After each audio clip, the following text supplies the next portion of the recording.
1.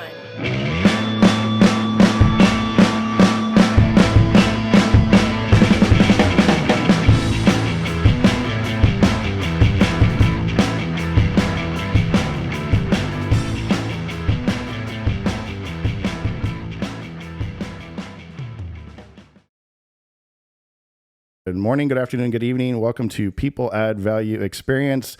Today is an excellent, exciting day. We have on the Strangers of Elevated Underground, two of the artists of the group, Oblique the Architect and Hollywood Meech.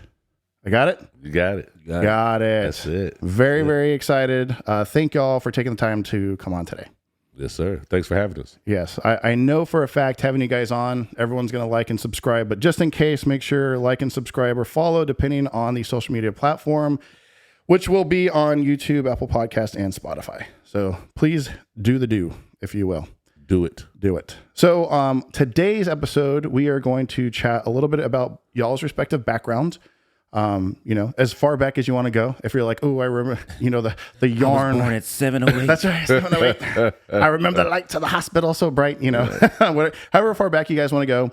And then we'll get into like, hey, how did you guys get into the music industry or entertainment industry? Along with a little bit of, hey, I know you split, and do some comedy every once in a while. And so just learn a little bit about that. I think that'd be exciting. In addition to, representing your other artists that come on and some of that are featured. I forgot the gentleman's name that was on. I Knew. What is it? Jay something? Is that right? Jada Manson. He's actually not one of our artists, but he's somebody that we featured in. with. Yeah. Okay. Yeah. By the way, so now I have like I've already listened to some, and then the more I listen to, now I have some favorites. But I'm not gonna, I'm not gonna be biased. Nah. Tell the people your favorites. Don't do that. They need to hear it too. Yeah, get the people your favorites. I love it. And I will say there's something to be said about having some of the videos like that, like really bring it home from y'all's interpretation of like some of the musicality and the lyrics. So I really enjoy seeing that stuff. So anyways, we'll talk about your background and then, get into sort of the business sense on the latter second half of, it's tough, right? It's a real word. Yes. Real world. Like I said, the only link I have into the music business is my cousin that's in California that's done, an artist, producer, a manager, and now he teaches a lot of music, and he's worked with some big names. He couldn't say some of the names just due to whatever. But that NDA. But some of the people, as he said, what is it? One of the highest paid hip hop artists ever. Those kind of people. Okay. I see what he did there. May or may not have some headphones. I don't know. Just saying. Yeah. Yeah. I see what he did. Yeah. But cool stuff. But no, again, really excited because there is the business side, and I think that's important. So a lot of the things that we talk about on this podcast have to do with hey, these different industries, and are there lessons learned across industry? There's some marketing that works really well for maybe the food and beverage service. Is that something that, could be linked into the music and entertainment side and vice versa? Along with some other stuff we are in Destin, right? I had a buddy on that his business is cleaning condos. And so he has his own way of doing business. Right. Again, but it's you listen to it and you're like, oh man, I bet we could utilize, some of that sprinkle fairy dust stuff and help us out or whatever. So, if you want, is there whoever wants to go first? Anybody? We'll let Oblique start off, man. Okay. So like I said before, I was born at 708. I don't even know where to start. You want background first? Yeah, if you don't mind saying, hey, this is where I'm from. Okay, I'm originally from Atlanta, Georgia. I'm red clay all the way. Zone 4. All over the city. You know what I mean? I've lived on the south side, north side, west side, east side of Atlanta, but Cascade Road is where I call home. Grew up a country boy from Georgia. For real, man. I was actually a basketball player primarily most of my life. You know what I mean? That's actually how I discovered my gift for the art form of hip hop. So I ended up going to a boarding school in Maine. We're just going to speed past some of the stuff. And I was hurt, and I was in the practice gym getting some shots up. I heard some music coming from the ceiling. I go upstairs. It's a whole multimedia studio up there. Oh, wow. And the music technology teacher was in there working on something for a video he was working on. He was like, do you want to learn? I was like, yeah. 21 years later, here we are. Wow. You know what I mean? So that's the short of the long version of the story. When you went up to that area, what was the genre that he was working on for the video? Do you know? I mean, you remember? It's New England, so a lot of it was like fish, you heard the band Fish. Oh, yeah. Sublime. They were really into that type of stuff Okay. up there.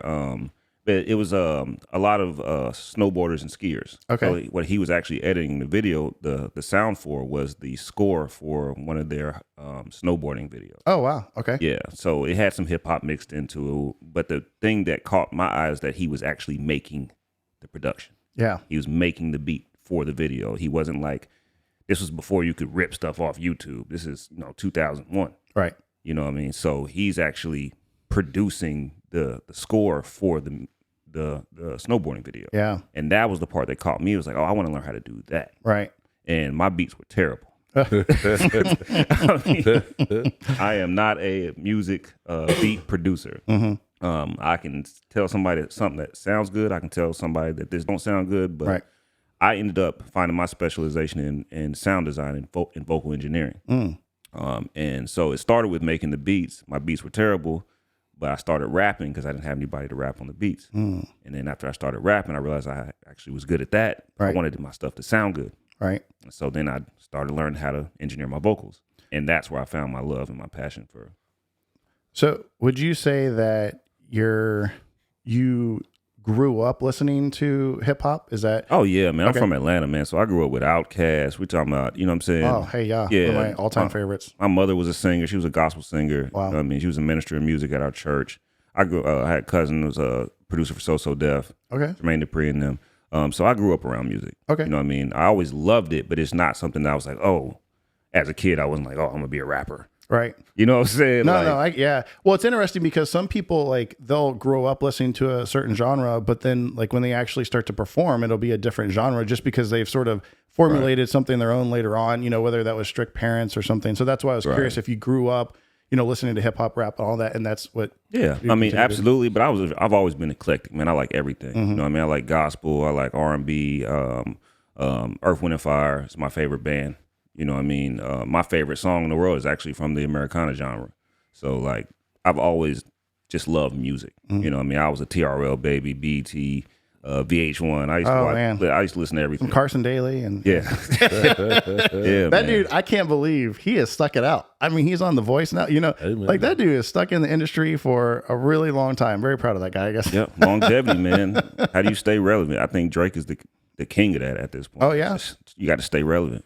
All from being a Canadian actor, right? Was it a soap opera that he started? Degrassi. Yeah, it was a TV show, wasn't it? TV show. Yeah, TV show. Yeah. I mean, hey, whatever works, right? I mean, whatever works. That's pretty cool. So, Meech. That's gonna, man, because you know what happened? I thought it was something now, man. It's all right. Well, I got you, bro. I got you. What about your background, Meech? So I'm originally from Detroit, Michigan. The Lions didn't go to the Super Bowl. I'm still hurt about that, but we'll be all right. Hey, man, don't laugh at my dog like that. right. We turn it up to here. But I'm from Detroit, Michigan originally. So I started off too, like in sports and stuff like that. But my mother, music was always in my house because my mother was a background singer. She was signed to Motown. She was a background singer for Aretha Franklin for many years. My father was in the military. But so music was always in our house. I didn't start off listening to rap, though. I was an R&B guy. I wanted to be a singer, but I can't sing. So what's the next best thing? Rap it. Nah. But I wanted to be a singer, and my mom didn't want me to be in the music business at all.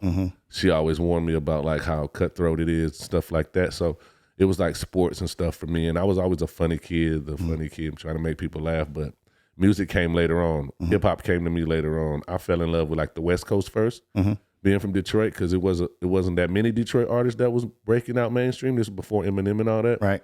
So I was more of a West Coast guy. I loved like West Side Connection, Ice Cube. My uncle let me hear NWA for the first time, and I went crazy. Like to this day, he'll tell you, he's the reason why I rap, because he let me hear NWA, and I was like, yeah, I'm going to be a rapper. There's something about some NWA. Yeah, man, it had me turned up, man. It had me like, But, so yeah, we did that. I grew up half my life in Detroit, moved down here to Fort Walton around 9th grade, and that's when my music journey really started. I got up with my cousins, and they were rapping, and it was something I did like in the background, kind of like homing my skills, and then I started rapping for them, and they was like, oh, you got talent. So, and then like I just kept it going, I guess. So do you, like, I noticed like a lot of the times, right, with the actual videos themselves, like when you get to that, there's a lot of, lip syncing, if you will.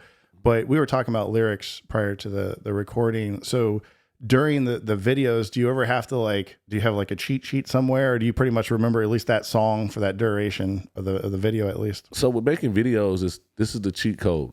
You can do the same thing over and over again. So, and they'll match it up to your voice. So if you make a mistake, they just won't even use that part. They'll just show a different clip. They'll just show a different clip. So you you shoot it over and over and over. Yeah. Yep. So you just really don't. You should know your music. Y'all, everybody, learn your music, please. But if you don't during the video, in editing, they'll fix it. Yeah. I think it's important to remember you get out of it what you put into it. Right. So if you show up prepared, it's just like, I think a lot of times with young artists, they don't look at their music career as a career. Like, this is your job now. Right. You know what I mean? So just like you would prepare to go to work, you need to prepare to go to work. Right. You know what I'm saying? So Right. the more you know your music, the better is the process of shooting the video is going to be. Yeah. Yeah. No, I mean, that makes a lot of sense. I think, like you said, that could be anything and everything. I think that also like the consumer, right, gets that too. Right. You can tell when people put it in. There's natural talent, but that'll get you so far. Right. I mean, it really will. It's really interesting. We were talking about watching the Day of Pop that was on Netflix, and I was talking to somebody, I don't know if it was you or not, but we're talking about how like Cyndi Lauper, I mean, I guess like, you hear it and you think, oh man, during that time frame, they're really getting into the audio mixing.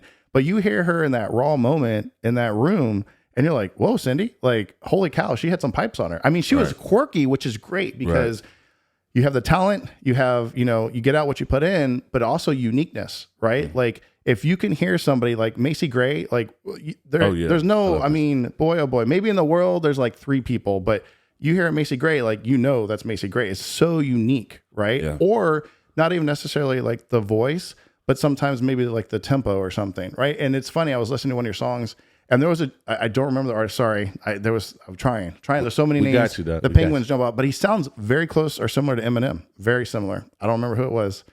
But I was like, oh wow. Like when I just heard it, right? When I just like listened, I was like, oh wow, man, they got the inside track. They got Eminem. I wish. Eminem is expensive. Hey, he's gonna bring Detroit to the Super Bowl next year. Hey man, he's from Detroit. That's what he said. I rock with him. So. I watched Spaghetti on my shirt. Like I watched 8 Mile when it came out. Right. R.I.P. Brittany. Right? Because straight up, she was good for a little bit. 8 Mile was a good movie. It was a good movie. Where it is. Every time you watch it is good. I think so. I think 8 Mile, Drumline, huge fan of Drumline. I know. Y'all can judge me. No, it's what I'm laughing because me and my girlfriend were having this conversation about Drumline. I was in the studio when we were talking. And we were talking about how it's a classic. It's one of those staple movies. It's like it's so bad that it's good. It's like when you watch it, there's nobody watching Drumline like this is a good movie. You know what I'm saying? But it's a great movie. Like, I mean, it's poor. Nick Cannon is 52 children now, but like, right. I mean, Stomp the Yards like that too. It's like it's a terrible movie, but it's so good. Do you know what's? I literally just watched that 2 nights ago. I swear I was watching. I'm like, holy cow, this is terrible. Because there's Step Up, right? There's Stomp the Yard, then there was Step Up and Above Step Up, and they made like 4 or 5 of them, and all the same plot. Yep, they literally made the same movie. Drumline and Stomp the Yard is the same movie. Just one is some dances and one is in the band. So here's the question. I know we're trading off, but we'll get back. Have y'all watched Pitch Perfect? Any of the Pitch Perfect movies at all? I have not. No? No, that's a negative for me. Okay. I will tell you, it's interesting because some of them can actually sing on there. And Anna Kendrick, she's she's short. I know who she's in Trolls. She's one of the Trolls. So her and Justin Timberlake are like one of the main, so she can actually sing. She can really, really sing, which is surprising how many actors and actresses. Bradley Cooper was in, oh good Lord, that's embarrassing. He's got a whole album out, didn't he? Yeah, I think he did. Yeah. Like Shallow or Shallows. Yeah. Like, oh boy. I mean, that is, but he went through a whole like iteration of like training, like really just like boot camp type training. It's funny if you know how to play it right, and then you have that marketing. This person, and it helps boost you. So Oblique, I don't think we heard how you actually came to the Fort Walton Beach area. I went to college in Kentucky, and that's where I met my brother, another one of my business partners, Price on the mic. He's one of the strangers as well. And once I graduated college, we went through some terrible stuff, some personal tragedies, and we just knew we had to get out of Kentucky. Gotcha. And we had already planned to come to Florida, not this part of Florida, but we had already planned, within our 5-year plan to relocate to Florida. And so we just pulled the trigger. This is where we used to come for spring break. Yep. So we were kind of familiar with the area. And we just set up a plan and moved down here and started meeting the right people. Because I'm a strong believer, if you have a plan, you just start working that plan, you're going to meet the right people along the way. Like, don't wait to start. Right. Don't wait to find the right people to start. Just Right. start, and then you're going to find the right people, and they're going to find you. What you're looking for is looking for you. That's true. So That's true. That there's very, like, a lot of people that I read a lot of books or audiobooks or whatever, and a lot of people that I've spoken with that are either small or large entrepreneurs. It is, putting something out in the world, right? There is some balance there, no matter what religion or belief you have, that system, there's that yin and yang, and there is a balance. And so you put that out in the world. And karma's a little piece of that too, it'll come back, maybe subconsciously, but it'll come back to you. Sprinkle. Yeah, a little sprinkle, little bit of that dust. We can't say sprinkle. Yeah, let's sprinkle. That could be misinterpreted.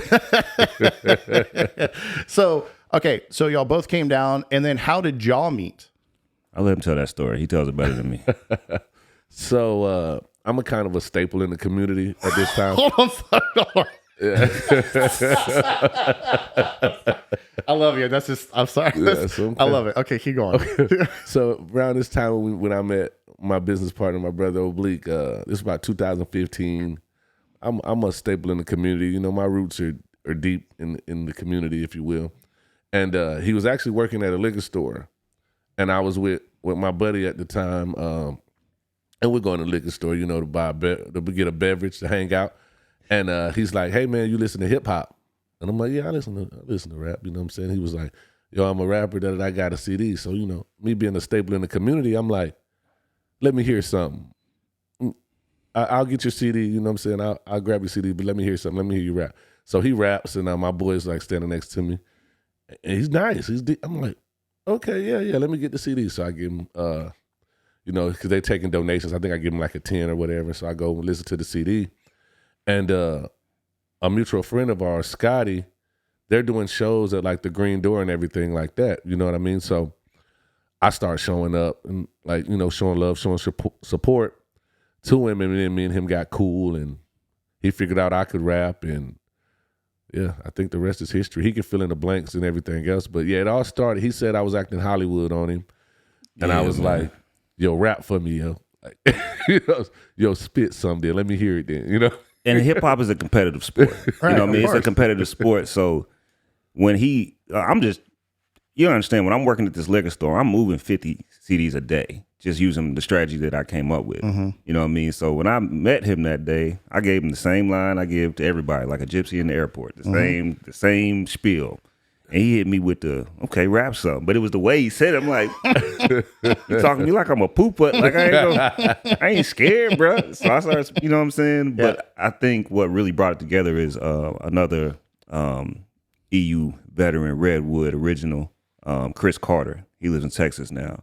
But he knew Chris Carter, and I was really close to Chris was Carter my too. guy. And Still Chris my guy. kind of really like connected us. Oh, that's cool. You know what I mean?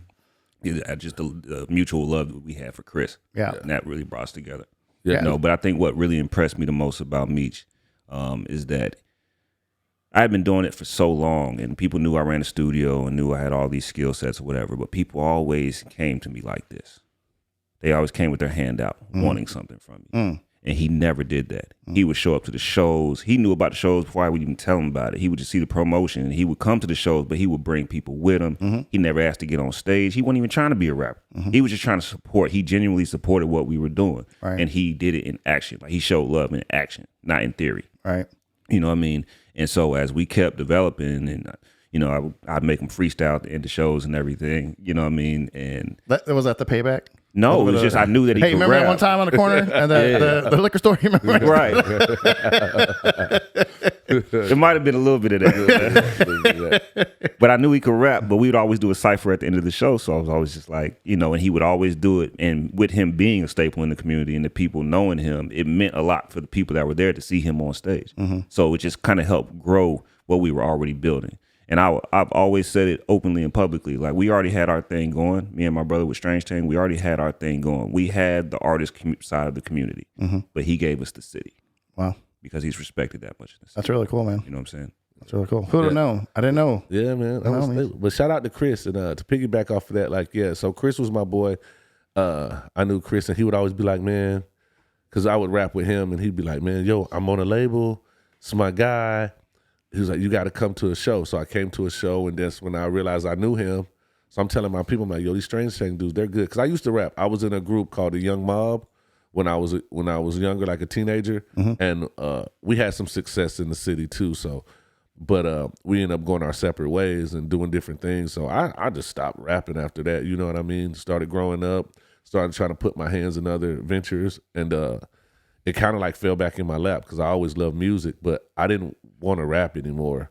And I knew these guys were talented, so I'm like, yo, I'm just gonna put everything behind them. Right. But due to Chris being so persistent and like, yo, you need to get back into this. You need to do this. And then me and him building a kinship, you know, because I would be in the studio with him till 4 or 5 in the morning, mixing songs, watching him mix, doing things like that. And so then I just started to get back into it, started making music with him, and then we built a bond, and it just went from there. So, Oblique, you said that you were, excuse me, you said that you were part of a studio or owned a studio or something like that. At what point did that, like, where did that fall in? Like, was that when you were down here, you had a studio, or? So I started actually, Elevated Underground is the name of our company. Okay. I actually started that when I was in college.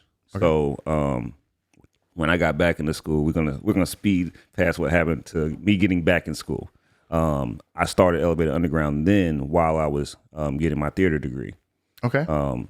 Because I wanted to take the things that I was learning, about the entertainment industry and the art of production. I wanted to incorporate it immediately into what I was doing. Okay.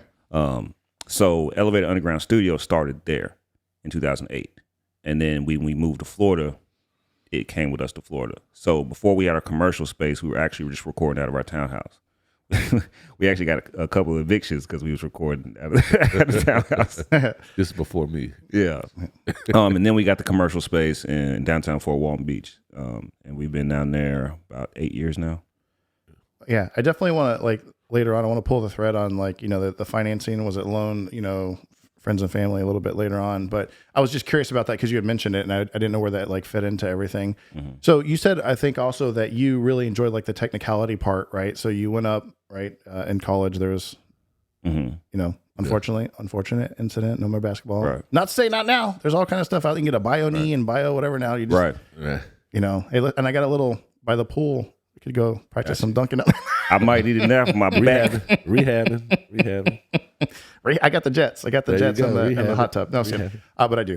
So anyways, so what drew you into that? You know, like you enjoy that side. And so was it just seeing that promotion and you said it was the background layout for the snowboarding video and just seeing all that technical equipment, you know, because you mentioned like, hey, I grew up, you know, I went to college, and now the theater side, but you've never mentioned like, hey, I really enjoyed computers, any of that sense. So where did that technical side come into play? How did that? I think it's hereditary. Partly, I'm a nerd, man. Like when I was a kid, I used to tear up my dad bought me a Nintendo system. I took it apart, see how it worked. I couldn't put it back together, but my dad's ex-military as well. He's a master technician, so my dad knows how to, man. My dad didn't even need specs for the Nintendo, and he still put it back together. Wow. Like, he's that incredible. Anything that has to do with electricity, plumbing, you know, HVAC, anything that has to do with electricity and just being good at being a technician, he knows how to do all of that stuff.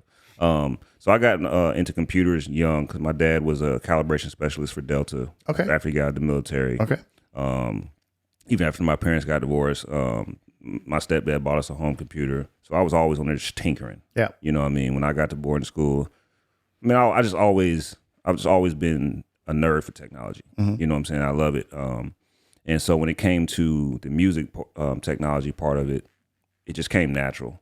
I think that's one thing that makes our partnership really well in terms of when we make music, because I am so technically sound. Mm-hmm. Sometimes I get too technically sound. And he's very much a feeling guy. Like, how does this feel? The intuition part, you know what I mean? Yeah. Mm-hmm. So I just fell in love. I fell in love with the technical side of it just because I'm a nerd. Like, it's all math, man. All sound engineering is math. If you understand physics and how sound waves move, Yep. you can engineer. Frequencies. Yeah, man. RF signal, UHF, all the fun things, man. All the fun things. And everybody's not an audiophile. Everybody that does music don't care. I have plenty of artists that come record with me. They don't care what I do. They just make it sound good. I'm like, I got you.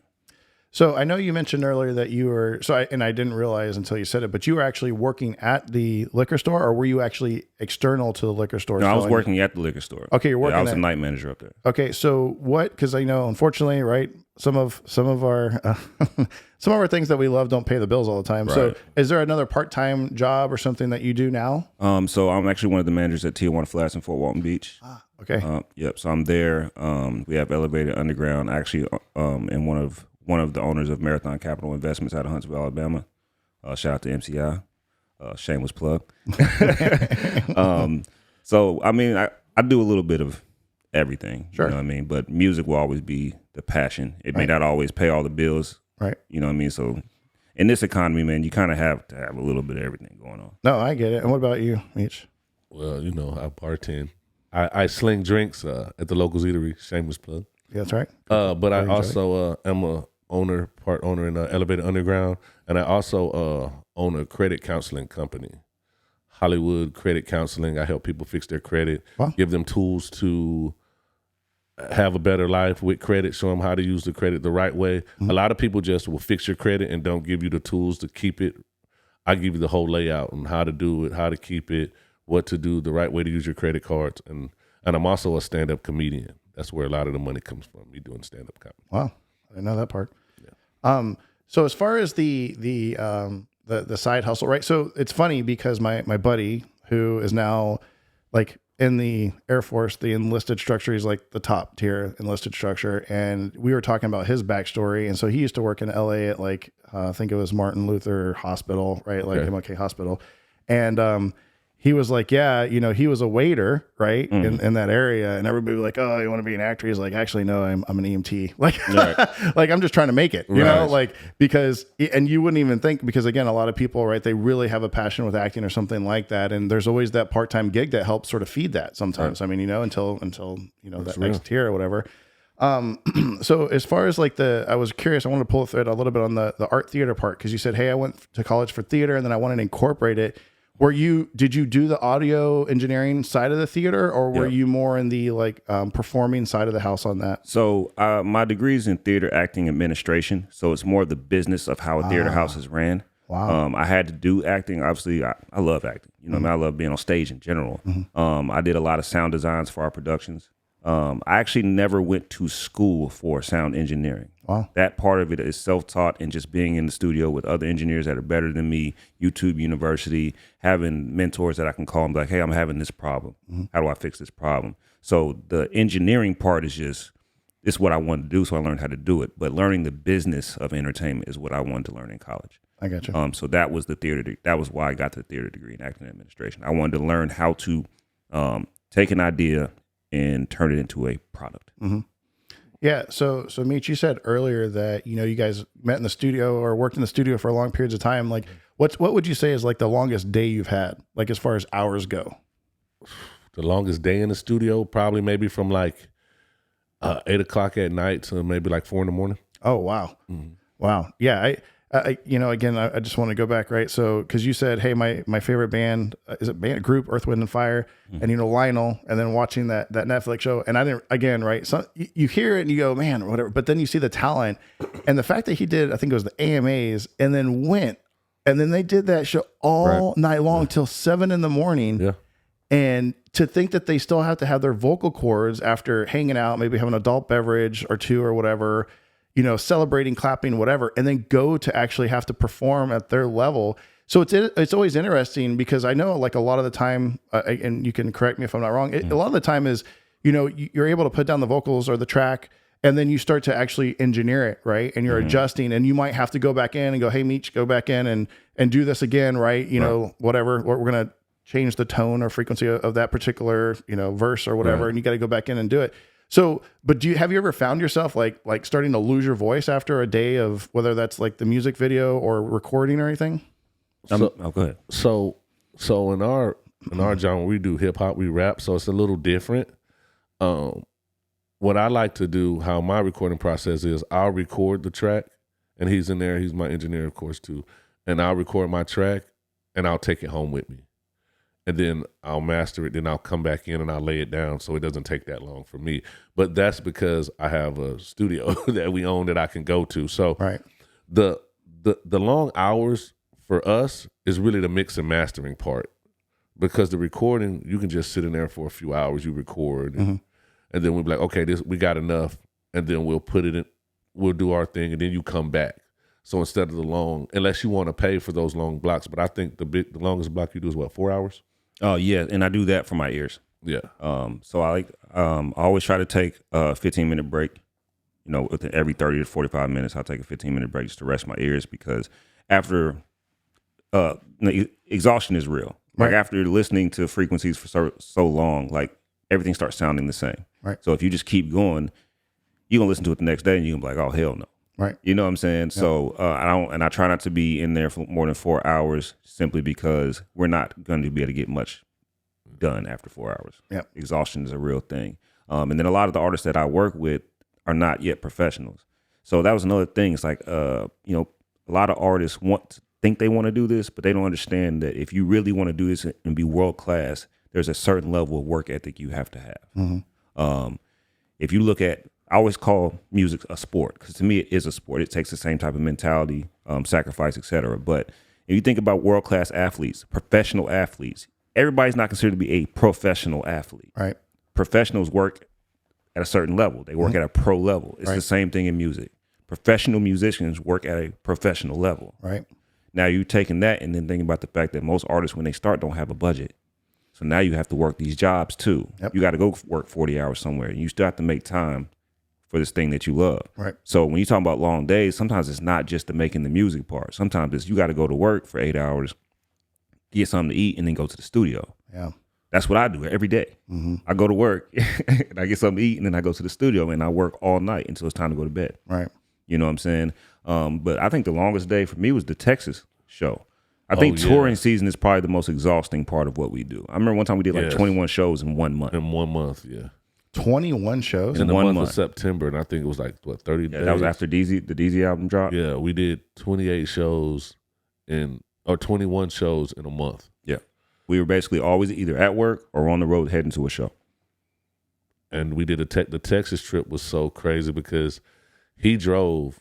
He's always the driver. I'm always the passenger guy, but we're a group. It's a group of 5 of us. At the time, I think the group was like 6 of us with a DJ. We went to Texas, which was 12 hours, did the show, turned around, came right back. Everybody went back to work. And I think we had another show that next day. Yep. Wow. That's so, I mean, with the exception of the audiophile side of the house with the ears, the vocal, the driving, that performance, right? Because you want to give all, you're out there. I'm assuming, you say you got some back stuff going on, but like, that's going to wear on your body too, right? Does. It wasn't your body, your mental, your body, everything. But the thing about it is we kind of like, with the yin and yang. So we try to keep everything, because what people don't see, people just see the success. They don't see the process. They don't see the heartache.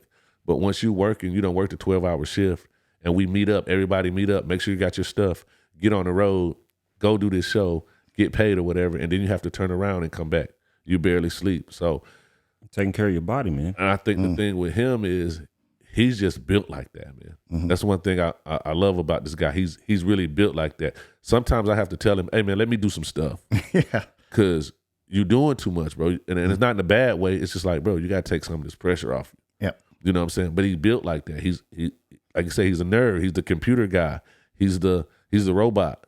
I'm more of the feeling guy. I'm the more of the putting the feelers out there, getting people to listen and feel. But he's the machine. He's the motherboard. You know what I'm saying? And sometimes you got to give your computer a rest. Yep. No, yeah, because it overheat. Yeah. Man, I think there's a gene. I think that some people just have winner genes. I mean, I think you can teach somebody. It's like, if somebody's not athletic, you can work with them. They'll get a little more athletic. Right. But a winner, I think, is a mental thing. You have to train every part of your body. Like, people don't understand. We talking about traveling and doing shows and being in the studio. Well, for like 2 years, me and him were in the gym working out every morning. Before getting all this other stuff done. Just to make sure that we could be on those stages for 45 minutes. Wow. You know what I mean? And then understand, like, I think us coming from a sports background helped too, especially basketball. I was a point guard. He was a point guard. And the biggest thing about being a point guard is being a coach on the floor, understanding your personnel. Some nights I might not be able to give you all the energy. So somebody else got to pick that energy up to help me because I'm tired today. Yep. And we've always been very good at that. Like, he knows that I know how to fall back when it's time to fall back.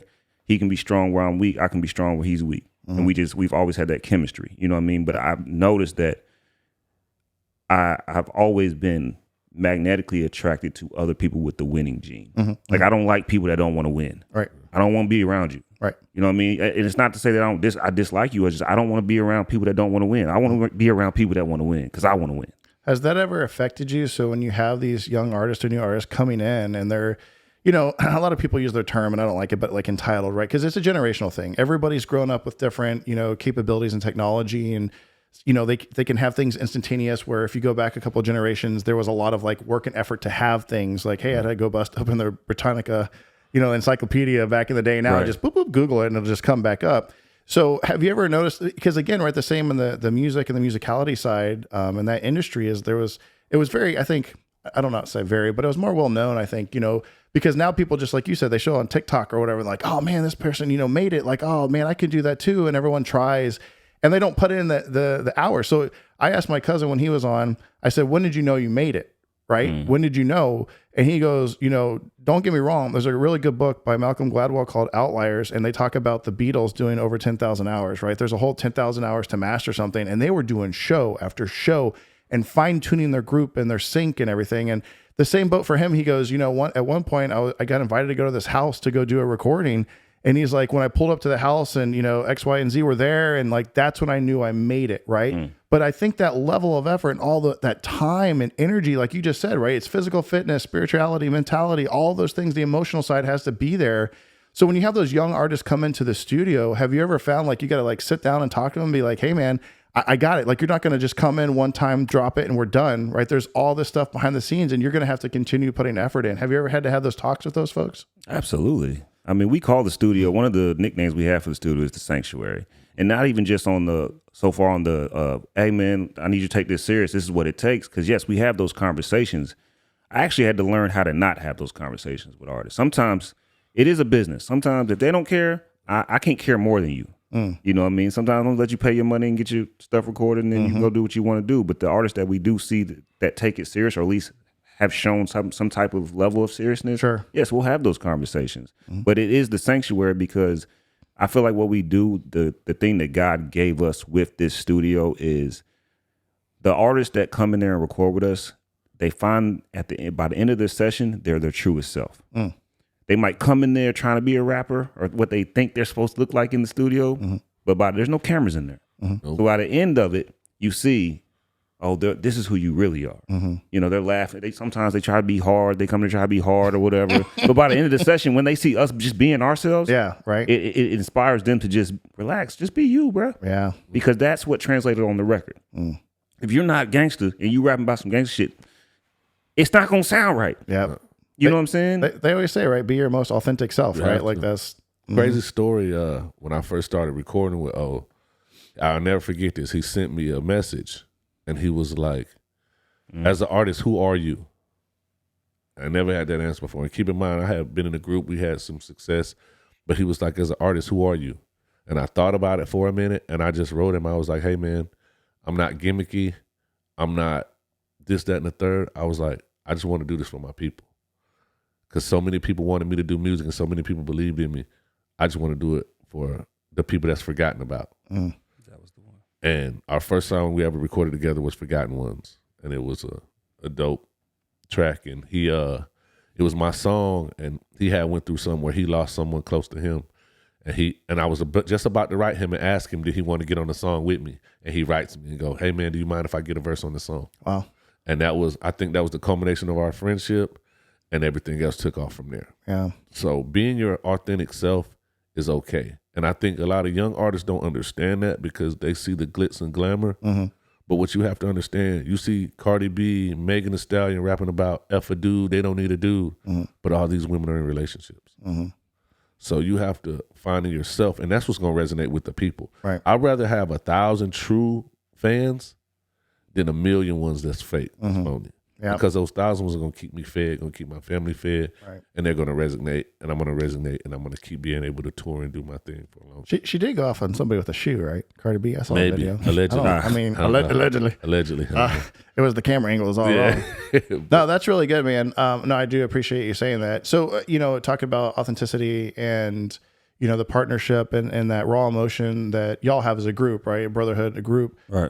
So what inspires like the lyrics? Because that's like the bread and butter, right? I mean, don't get me wrong, right? There's the melody, all of that, but like, ultimately it's the lyrics. So where does that stem from? Do y'all respectively, because we haven't talked about writing at all yet, do y'all write? Is it some other artist? How does that actually come about? I mean, I write all my own stuff. I write my own stuff too. But let's be fair. You know what I mean? Because like there's been times where I'll be stuck on a line and we'll be in there together or one of the other guys, you know what I'm saying? And they'll be like, hey, what about this? So there is collaboration. You know what I mean? Hip hop, you gotta write your own stuff, man. Like I think that lyrics are supposed to come from a real place. Now, does every lyric have to be 100% honest? No, it's entertainment. You know what I mean? You can embellish. It's like being an actor. Like most actors find themselves in the role. You have to bring yourself. What part of me is in this role? You know what I mean? But it's the same thing with writing a verse, man. Like, okay, what's the concept of the song? What is my experience? What is my experience with this concept in my real life? Now, how do I make it entertaining? What's the balance, right? And I think you mentioned, and this is where, sorry, because like I love genre. I love hip hop and rap. I'm really stuck on sort of like the 90s and prior to that and some of the newer stuff.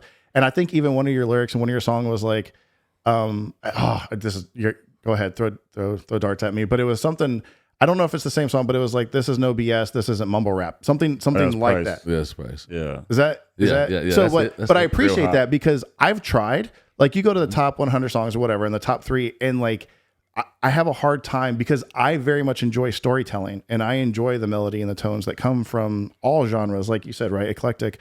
And I really appreciate being able to hear the story and what's being conveyed. And that's why to me, lyrics are really important. I think there are some that, sometimes there's just lyrics like, for the entertainment side, and you get the melody and the deep bass, which is phenomenal. It's fantastic. And that is what it is. But there's sometimes like you're trying to share a message, right? And if you try to do that, and it's so hard for the consumer to like interpret that out of what you're doing or saying, whether that's like you've auto-tuned it so much and then you're mumbling, and I'm like, it's lost on me. It's really lost on me. So that's why, like, I did, like I said, I've listened in the past, and I've more recently listened to more and more.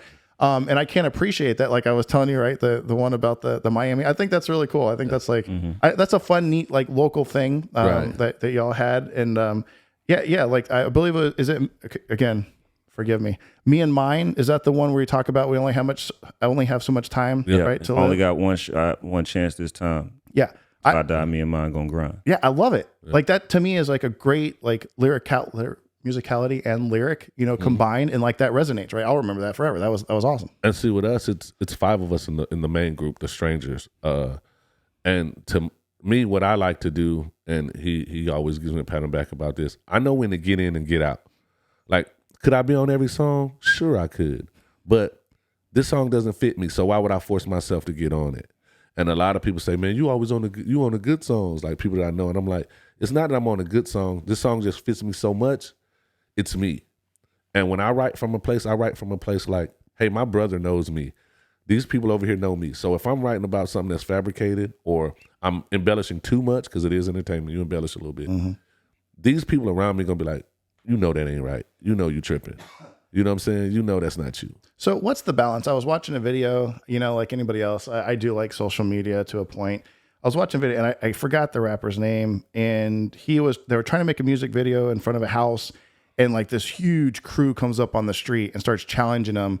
And they're like, hey, did you ask permission to be in our neighborhood? The baby. Yeah. Yeah. So what is the balance between being like entertaining and coming across hard to remaining authentic and going like, you know what I mean? Like what is that balance? Because are there potentials of over embellishment where you could get yourself into trouble in that instance, right? Like hey, I'm hard. You go on this thing and everyone's like, you're saying you're hard, let's go. And you're like, holy cow. And I put myself in this position that is not beneficial to me or anybody else. It happens all the time, man. It happens all the time. At the end of the day, hip hop culture is very much connected to street culture. It came from the street. I'm not necessarily like illegal activity or gang activity or, but it came from the streets. Right. You know what I mean? It was how they reported the news in their community. Right. That's where hip hop comes from. Mm-hmm. So you got to be who you actually say you are in this game, or you're going to have a whole lot of security. And you see a lot of these guys have a whole lot of security. You know what I mean? But I think the best thing that you can possibly do is just actually be yourself. Mm-hmm. Like, if I say I'm going to slap you, I really will slap you. Mm-hmm. You know what I'm saying? But I'm not going to be on the song like, I'll slap every one of y'all, because I'm not going to slap every one of y'all. You know what I'm saying? True statement. You know what I mean? Because if I say I'm going to slap everybody at this show, I mean, it's happened at shows. People talking crazy, and then, well, somebody here really going to see if you with that. Going to prove it out. Yeah, so, I mean, you got to be who you really are. I can't say that every lyric that I write is positive, but anything that I say negative, I mean it. Mm-hmm. It's actually what I believe. It's actually something I've experienced. I make a lot of my personal music is very introspective, you know what I mean? Because I suffer from bipolar depression. Mm-hmm. So sometimes when I'm in one of those depressed moods, I have to get it out. So some of that stuff is negative, but it's how I actually feel. It's not a lie. Right. And so just like when I say something positive, I don't like a fake positive rapper. Mm-hmm. You rapping all this positive stuff, but when I meet you, your energy terrible. Yeah, you as worse as the fake gangster rapper. You know what I'm saying? Talking about Will Smith? I'm sorry. I don't know. I don't know Will Smith. But the universe always says yes. That's something you always got to remember. So whatever you put out, you're gonna get back. Mm-hmm.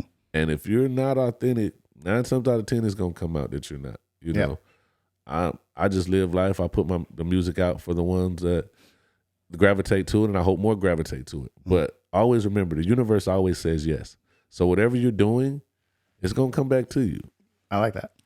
And that's how you find your fan base, man. Yeah, that's how you find your fan base. When you're your actual self, you actually get real fans because you're gonna connect with people that think like you, that feel like you. But if you're pretending to be something you're not, then nope, nobody's gonna like that, man. Right? Yeah, it's like I said, I have maybe I didn't say I have also interest in almost every genre there is, to be honest with you. And I've watched some of the huge documentary type fan, and like where hip hop, like you said, where it came from, and the old school like mixing tables and how that started, and like the parties like, oh man, what is this new mixing? Like that was a big deal back in the day. That wasn't, like I think it was New York it started. Man, that's the New York, the Bronx. Yeah, the Bronx. Yeah, man, watching that kind of stuff is really cool, man. So I know that you said you travel with artists and a DJ. How pivotal is it for y'all to have a DJ? And does it remain, is it the same DJ, or are you able to pull in other people depending on where you're going? So we have the DJ. Oh, snap. We have one of the founding fathers of hip hop. He's a DJ Cool Ice Water, formerly known as Master Ice of the Jazzy 5 MCs. So if anybody listening, y'all can do your research. He was like one of the pioneers of hip hop. He literally, when they were laying the bricks of hip hop, he was there. Wow. And he's our DJ. He's getting a little older now, so I don't know. We might have to get another one one of these days. But they just inducted him to the Hip Hop Hall of Fame. Was that 2019? No way. Yeah, he's in the Hip Hop Hall of Fame. Yeah, he's in the Hip Hop Hall of Fame, and he's someone that keeps us sharp and ain't afraid to let us know like what real hip hop is. And that's cool. Keeps you like grounded, if you will. Yeah, been a blessing, man. Yeah. Wow. And he don't bite his tongue on how he feel about it. He ain't always right.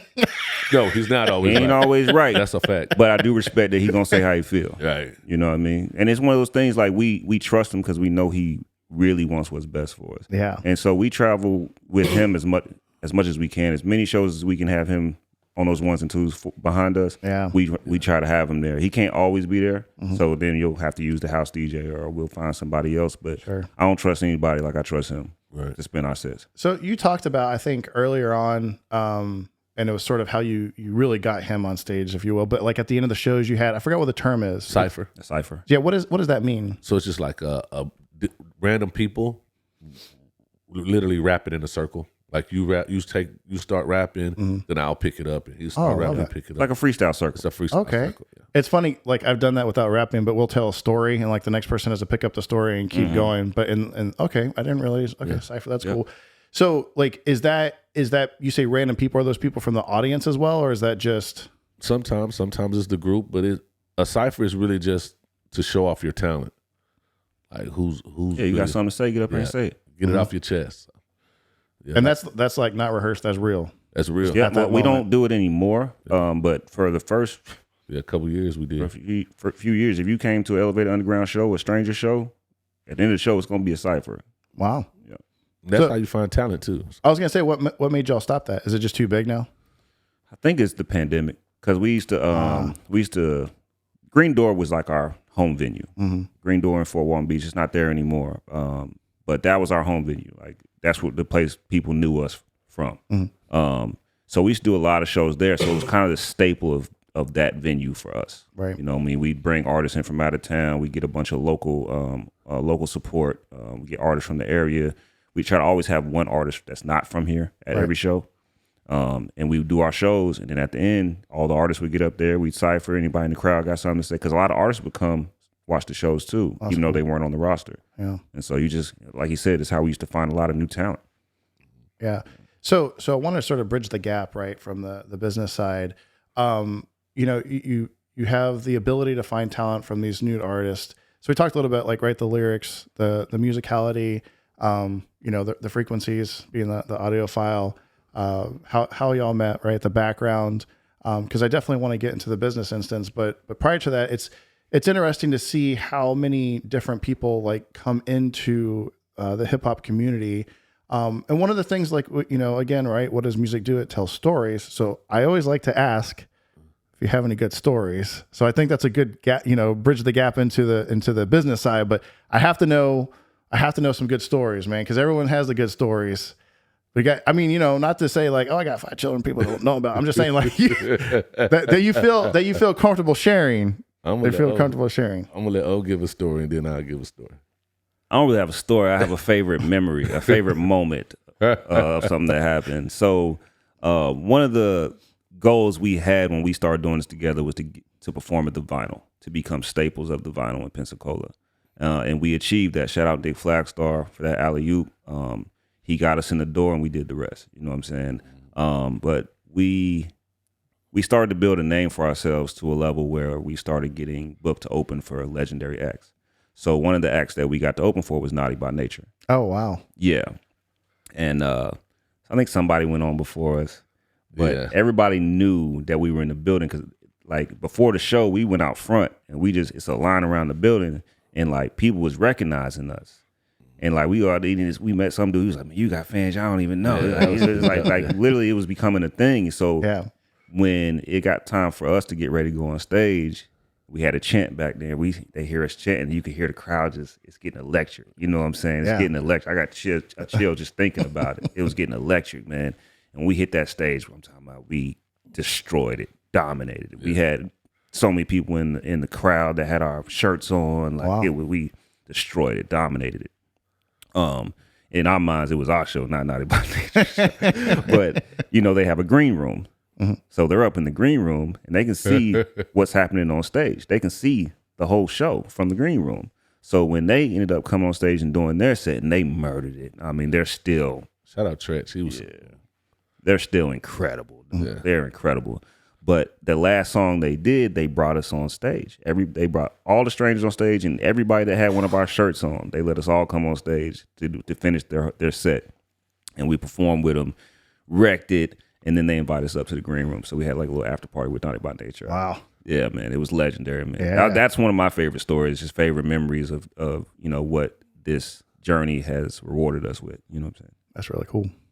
I mean, we got a couple stories. This is one of my favorite moment stories, okay? So when we were first getting started as the Strangers, we do our sets. We have our set shows. And, of course, when we do shows, a lot of our shows, there's no background vocals. So we're backgrounding each other. You know what I'm saying? And Oblique was going to see his kids in Louisiana. And now I'm responsible for putting the set list together. So we have this big show at night, right? And O's like, I'm on the way back. I'm going to be here this such and such time. Now, keep in mind, there's 5 of us. Now, we all know each other's lyrics. Me and O know each other's lyrics and everybody else's lyrics because we always hype up the song. Mm. So I'm like, oh, man, we're doing this song. And so I have to do O's lyrics because I don't know if he's going to be here in time because he went to go see his kids or whatever, right? So we're on stage, getting set up, getting ready. The crowd's packed, and the songs come on, boom, boom, boom, and we're going there rapping. Everybody's rapping. Oblique's part's about to come up. I'm nervous as hell, right? Because this is my first time doing this song, and I have to do his part because he's not here. And all of a sudden, I just feel this whoosh come by me, and Oblique like jumps on the stage, comes out his jacket, and starts rapping his part. And I'm standing there holding the microphone like, thank you, God, that you came. And after the show, I was like, don't you ever do that again. It was an epic show, and everybody's like, oh, like it was on purpose, but it wasn't. It wasn't. I literally heard the song come on as I drove by the front of the venue. So I didn't even park my car all the way. I just like pulled it into the thing and then jumped out the car.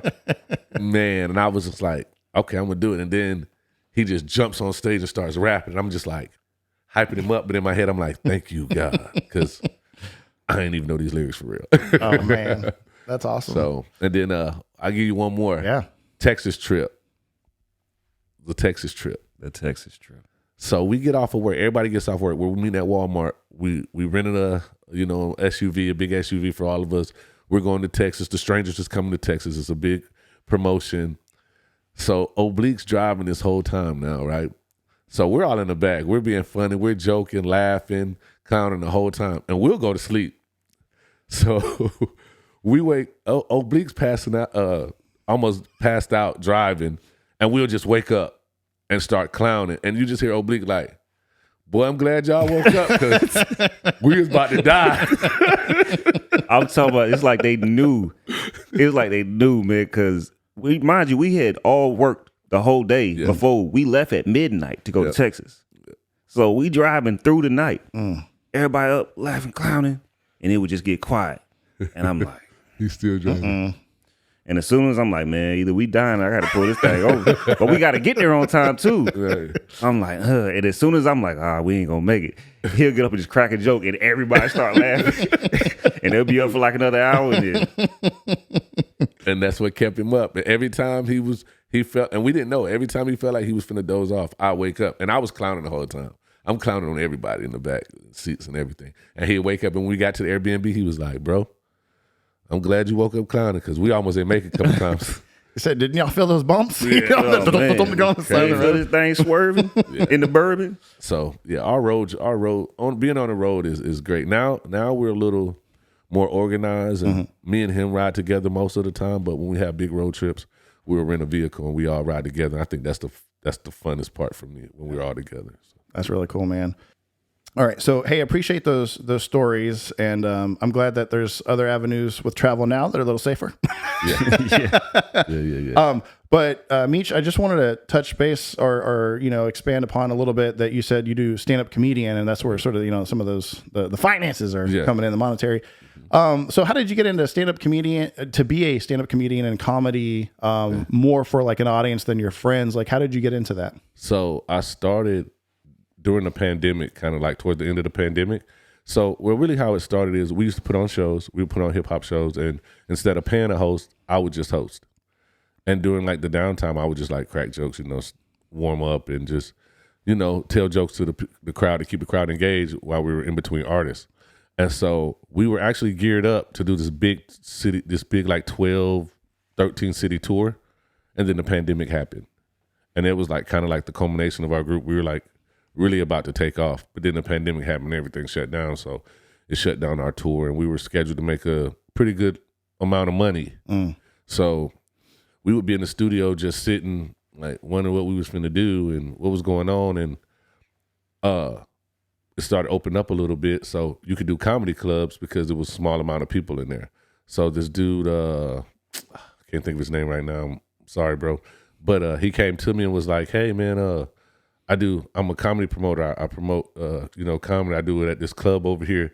You should come in. I've seen you host. You're pretty funny, blah, blah, blah. So I talked to him about it. Oblique is also my manager in comedy too. Oh, that's cool. Yeah, so he also managed me and stuff like that. So we'll get into that too. But I was like, all right, I'll show up. And so I tell him, he brings a couple of people and I do my set. And there was a lot of amateurs there. Everybody there was either their first time doing comedy or like their second time. Everybody was amateurs. So, and they had a headliner. So I get up there and I do my set, and the other comic didn't come. The headliner guy was late, so I had to stay up there and do more. So I ended up doing like a 30-minute set or something like that. 30 minutes, and I killed. It was these Filipino ladies that walked in, and I knew a little Tagalog to say something to them, and they like laughed and blew up, and it just like blew me up. And that was the last free show I ever did. And it was kind of like a battle at first because I was this rapper and I wanted to be a rapper now. And I was like, I don't want to be the funny man. Like, I don't want to do comedy for real. Like, I want to rap because people going to think I'm a joke. And then you're going to play with me. You're going to find out I ain't no joke, right? So me and him had a conversation in the studio. And keep in mind, during this time, I was going through a breakup. I was with somebody for 7 years. So my life was kind of like, topsy-turvy. The pandemic happened. I wasn't working, but I was doing this comedy thing. I was going through a breakup. Like everything was like in shambles. So I was like at a cross point in my life. Yeah. But my brother, I sat with him in the studio, and I was like, bro, I'm not finna do this comedy stuff, man. This ain't what it. And he was literally like, man, he was like, you're funny. He was like, I done seen you be great a lot of times. He was like, but you're great on that stage. And he was like, to not do this, you're doing a disservice to yourself. He was like, I'm gonna back you any way you want to. Yeah. But he was like, you should do this. You're more than good at it. You know what I mean? And I'll let him piggyback on that after I'm done with the story. And so I literally like I was at my house one day, and the movie Souls. You ever seen the Pixar movie Souls? If you've never seen that movie, I suggest everybody watch it. It changed my whole outlook on me being a comedian in life. I'm sitting in there, I'm salting, I'm going through this breakup. We broke up in October. She ends up getting married in February. That's how crazy it is. Yeah, I'm saying it. Right. But but this is the thing. So December 26th, it's after Christmas. I'm in my room. The movie Souls came out. I'm watching it. And after I've watched that movie, like I was just enlightened. I don't know what it was. Universe, God, whatever you want to call it. And I called I think I was damn near in tears, right? And I was like, I'm ready. I'm gonna do it. And then my first big show was at the Palms and Destin, January 16th, and it was a packed house, like 200, 300 people was in there. Standing room only. It was that packed. And this was my really first big paid show, and I killed. I was on fire, and he came up to me, man, and like he gave me a hug. I gave this speech after it was all over because I was hosting. So I was doing comedy in between other comics, and these were like well-known comics, and I'm just the new guy. Yeah. But I'm on fire. Yeah. Like ain't nothing you can say to me. Everything was hitting. I had 5 outfit changes. I was in the mix, man. I was like on it, man. And I said my little speech, and he came up to me after. He was like, I told you, man, you got to walk in your light.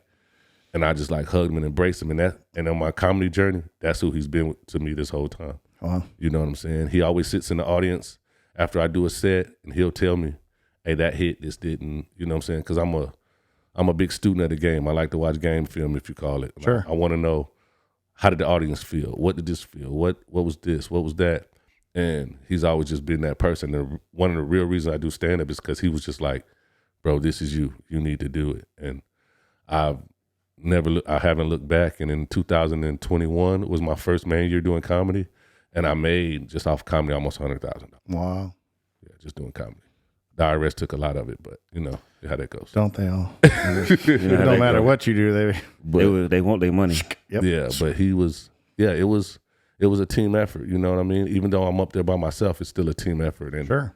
I just got into comedy because I've always been funny, man. I always like to make people laugh because life is hard, you know. And I like to be the light. And I think comedy is what makes me go in comedy is hearing people laugh. Mm-hmm. That's where I get my joy from. The money's cool, you know what I mean? But sure, the joy of hearing people laugh, and you don't know what kind of day they had or whatever, but you're able to make them laugh. Right. And I'm sure he'll piggyback off a lot of stuff I'm saying, but it's just that feeling, being up on stage and connecting with the people. They don't even know you. Right. And you being able to make these jokes work, and you know, and that's what got me into it. Actually, the pandemic. If it wasn't for the pandemic, I probably would have never been a stand-up comedian.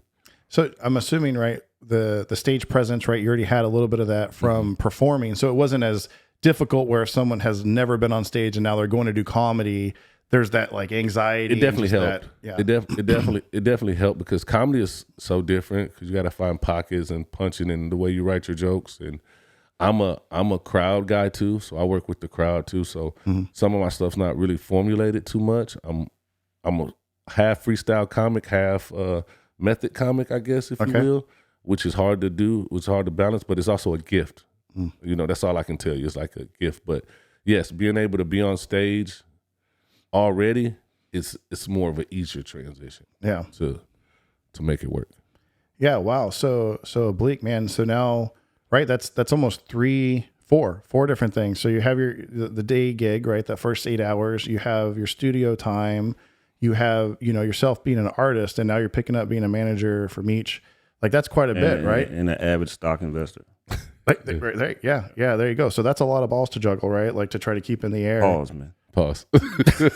Pause. Pause to juggle. Pause. Continue. But yes, I do a lot of things.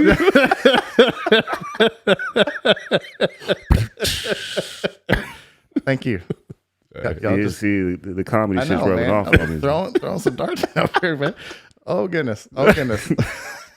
So how now? Like, I mean, there's always, like you said, right? There's only so much people can do and take, right? And that expression, right, from the musicality side, right? You said like, hey, if I'm in that moment, that emotion moment, like I got to express it. But now, like you have that. The business sense is building quite a bit here, right? So there's that responsibility and that accountability to continue to do that and support all those different things. So do you ever find yourself getting a little like, oh man, like I got to step back off one of these or like down throttle on something? Absolutely. So one of my mentors, he's actually the owner of the restaurant that I manage.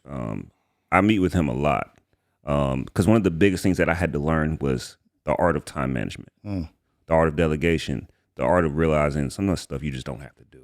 Right. Some stuff you're doing it and it's getting done, but it's not important or productive. So, Meech knows, pretty much anybody that knows me knows I have a saying. I say, if it's not on the calendar, it doesn't exist.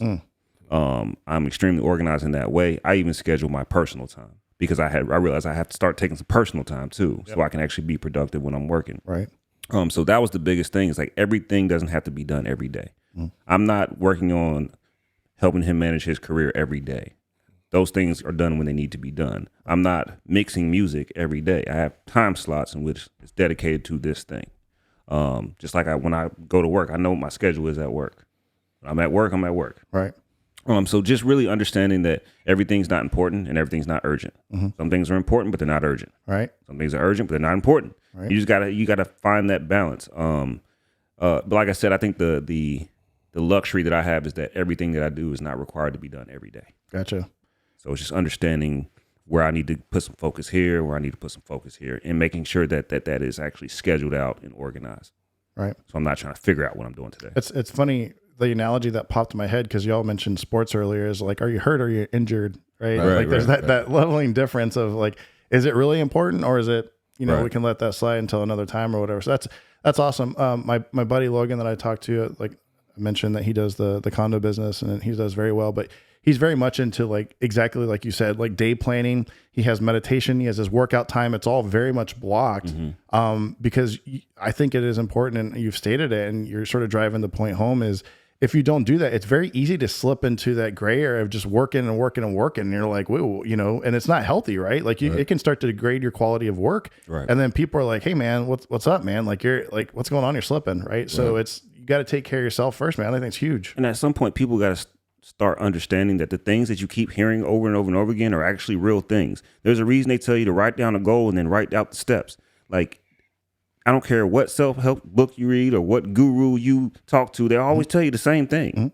That's and right. to me, it's about having metrics. If I don't know what I'm trying to do and I don't have a plan to do it, then I have no metric to make decisions with. That's fantastic. You know what I'm saying? Yeah, 100%. There's a really good, I mentioned a book, books. It's Atomic Habits. And the funny thing is about Atomic Habits is people, even in like project management stuff, they always want to celebrate the goal, but it's all those steps to get there. And how micro are those steps? Like one of the instances he uses is, hey, I want to go run a marathon. You don't start by planning, I'm going to run 5 miles, 1 mile. You go, I'm going to start planning on putting my shoes next to the bench. So when I sit down on the bench, I have my running shoes right there. that gives that little inspiration. I'm not walking and then I'm like, I get distracted, or maybe I don't really want to do that today. You sit down, there's the running shoes, right? Like it's all these micro things that you can do. Like, so I find that, I find that very important, man. So that's really good to hear, again, cross industry, same boat, right? You have those goals, you break it down into those breadcrumbs or milestones or whatever, right? To lead you on that path to get to that golden pot at the end of the rainbow. I think the most powerful thing you can have is a commitment to consistency. And everybody wants to do these amazing things all the time. They want everything to be these grandiose things, but they haven't committed to just the fundamental, consistent things. Right. In sports, Kobe Bryant used to practice his fundamentals every day. Before he practiced before spin moves or anything like that. Fundamentals every day. Are you so great at the fundamentals that you can't even get them wrong? And to me, that is about every other thing that you do. When we release a song, it's still, we have a structure, we have a blueprint in how we release. Now, the branding and marketing of that specific song may change because of the song, but how we do it is the same way every time. Look at you, man, you're great, like being able to tie into exactly where I was about to head in the next subject. That was perfect.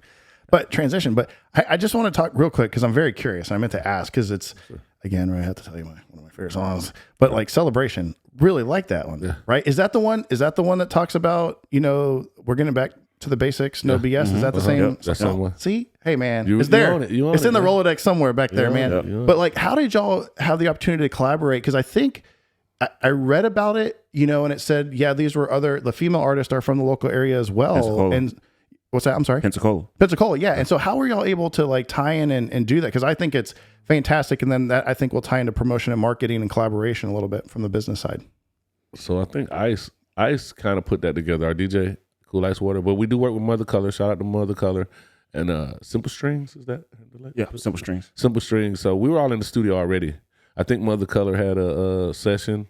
No, remember we decided we were just going to have a day session. That's right. So remember, we just invited them out. Okay. Ice connected us with them, but we'd already done shows with them before, so we knew that they were dope, and we just kind of wanted to see what we could create together. So we basically just invited them to the studio. It was a Friday or Saturday. I think it was just a Saturday afternoon. Yeah, afternoon. Yeah, and we just all sat in there. We vibed out. We listened to some beats. We talked shit. Yeah, had a good time, and then we just created. We made that entire record in one day. Really? Yep. Yeah. Mastered, mixed everything in one day. Yep, we did out that entire record in one day. Wow. Yep, and it really was just genuine, just vibes. We didn't go in there set to make Celebration. Celebration's just what we made. Yeah, like I said, man, there was a couple, like I think I told you, that had the collaboration that I knew one is like it stands out, and that's I think one of your more recent. Yeah, we right? just dropped that one. Yeah, and then like I said, I listened in Celebration. Those, like, I don't know if it's the hook or what, but it really caught it in like the lyrics, and I remember those. We'll continue to remember those and listen to those. Right. As long as my kids are in the car. Whatever. Please. Not with the kids so they get a little older. As far as like the promotion and marketing goes, like, because I always find that interesting for different, industries or whatever. And it's also crazy, right? Because you both work in the restaurant industry at some aspect, and you'll see the same thing from them. They have to do some kind of marketing.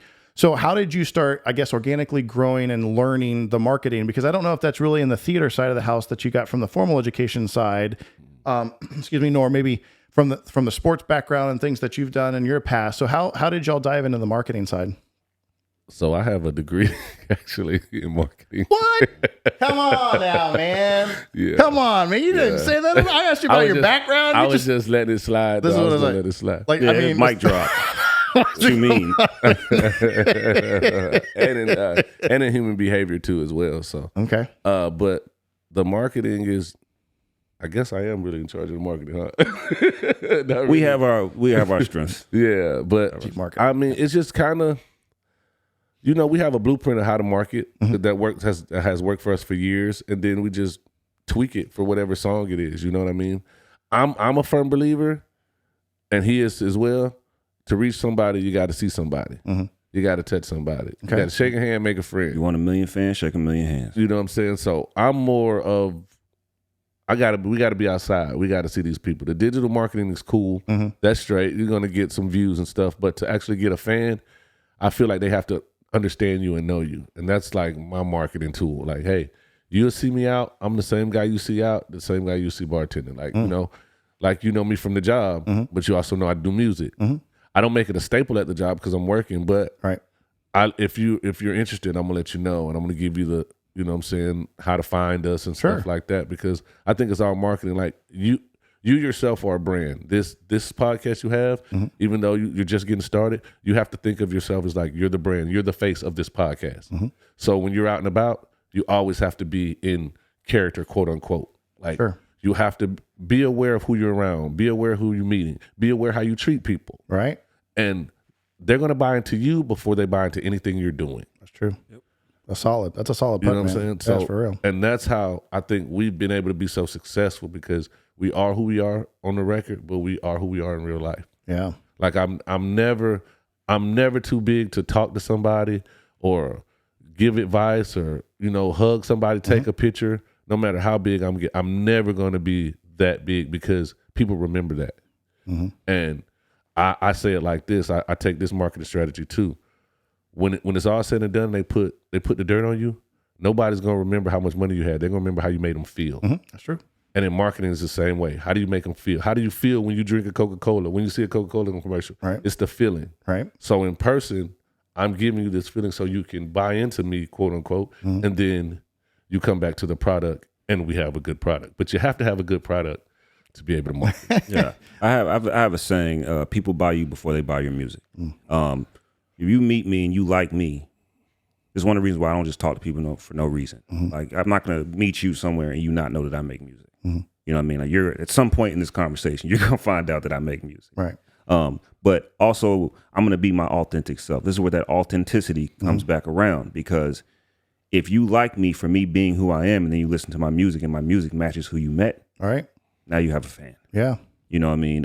I think that from a marketing standpoint, my strategy has always been, I was one of those dudes that got caught up in that network marketing, multi-level marketing stuff. I did the World Ventures thing a couple times, Organo Go. I mean, look, I did a lot of fishing. We all had a pass. You know what I mean? And also been in the streets. You know what I'm saying? Like, a lot of the stuff you learn hustling applies to business. Yep. You know what I mean? Show more people. That's one thing I learned about from World Ventures is SMP, show more people. And that's where I kind of devised the same strategy where I met him at the liquor store with my CDs. I stole a lot from studying gypsy behavior.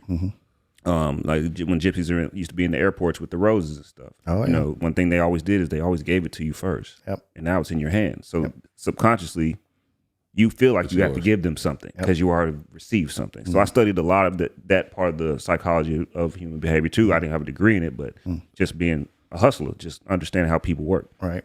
But show more people, man. Like, I think that artists have to be for real about where they are in their careers and the type of budget that they have, because everybody wants to do Drake things.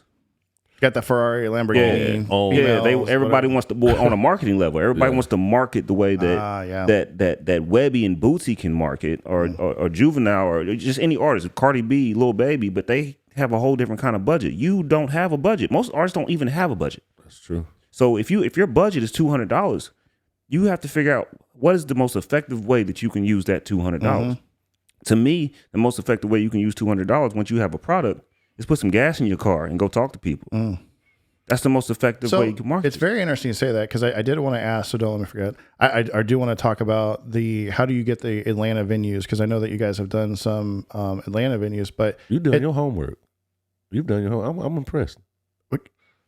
You've done your I just can't be like, so I mean, I know the answers to some questions, but I ask it because I always tell people I'm asking right for everyone listening. Right. I know I like that. So I want to talk about how you get the Atlanta venues, and then also in addition to that, about putting in and going and talking.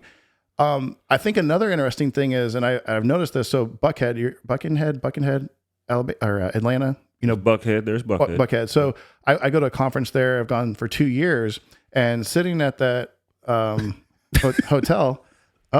Nothing. There's some stories. Okay. Yeah. Okay. Stories. I'm sitting at a hotel, and I was going in the elevator, and the guy had Municipal on his shirt. You know, Municipal, Mark Wahlberg's. And I was like, oh man, dude, I watched the documentary about that. It's like, yeah. He goes, yeah, man, we're back. We're doing good. You should look us up. I'm like, us. Like, I was like, huh, right? Like, you know, I was like, interesting, man. And then I'm like, God, do I remember that guy's face from the documentary?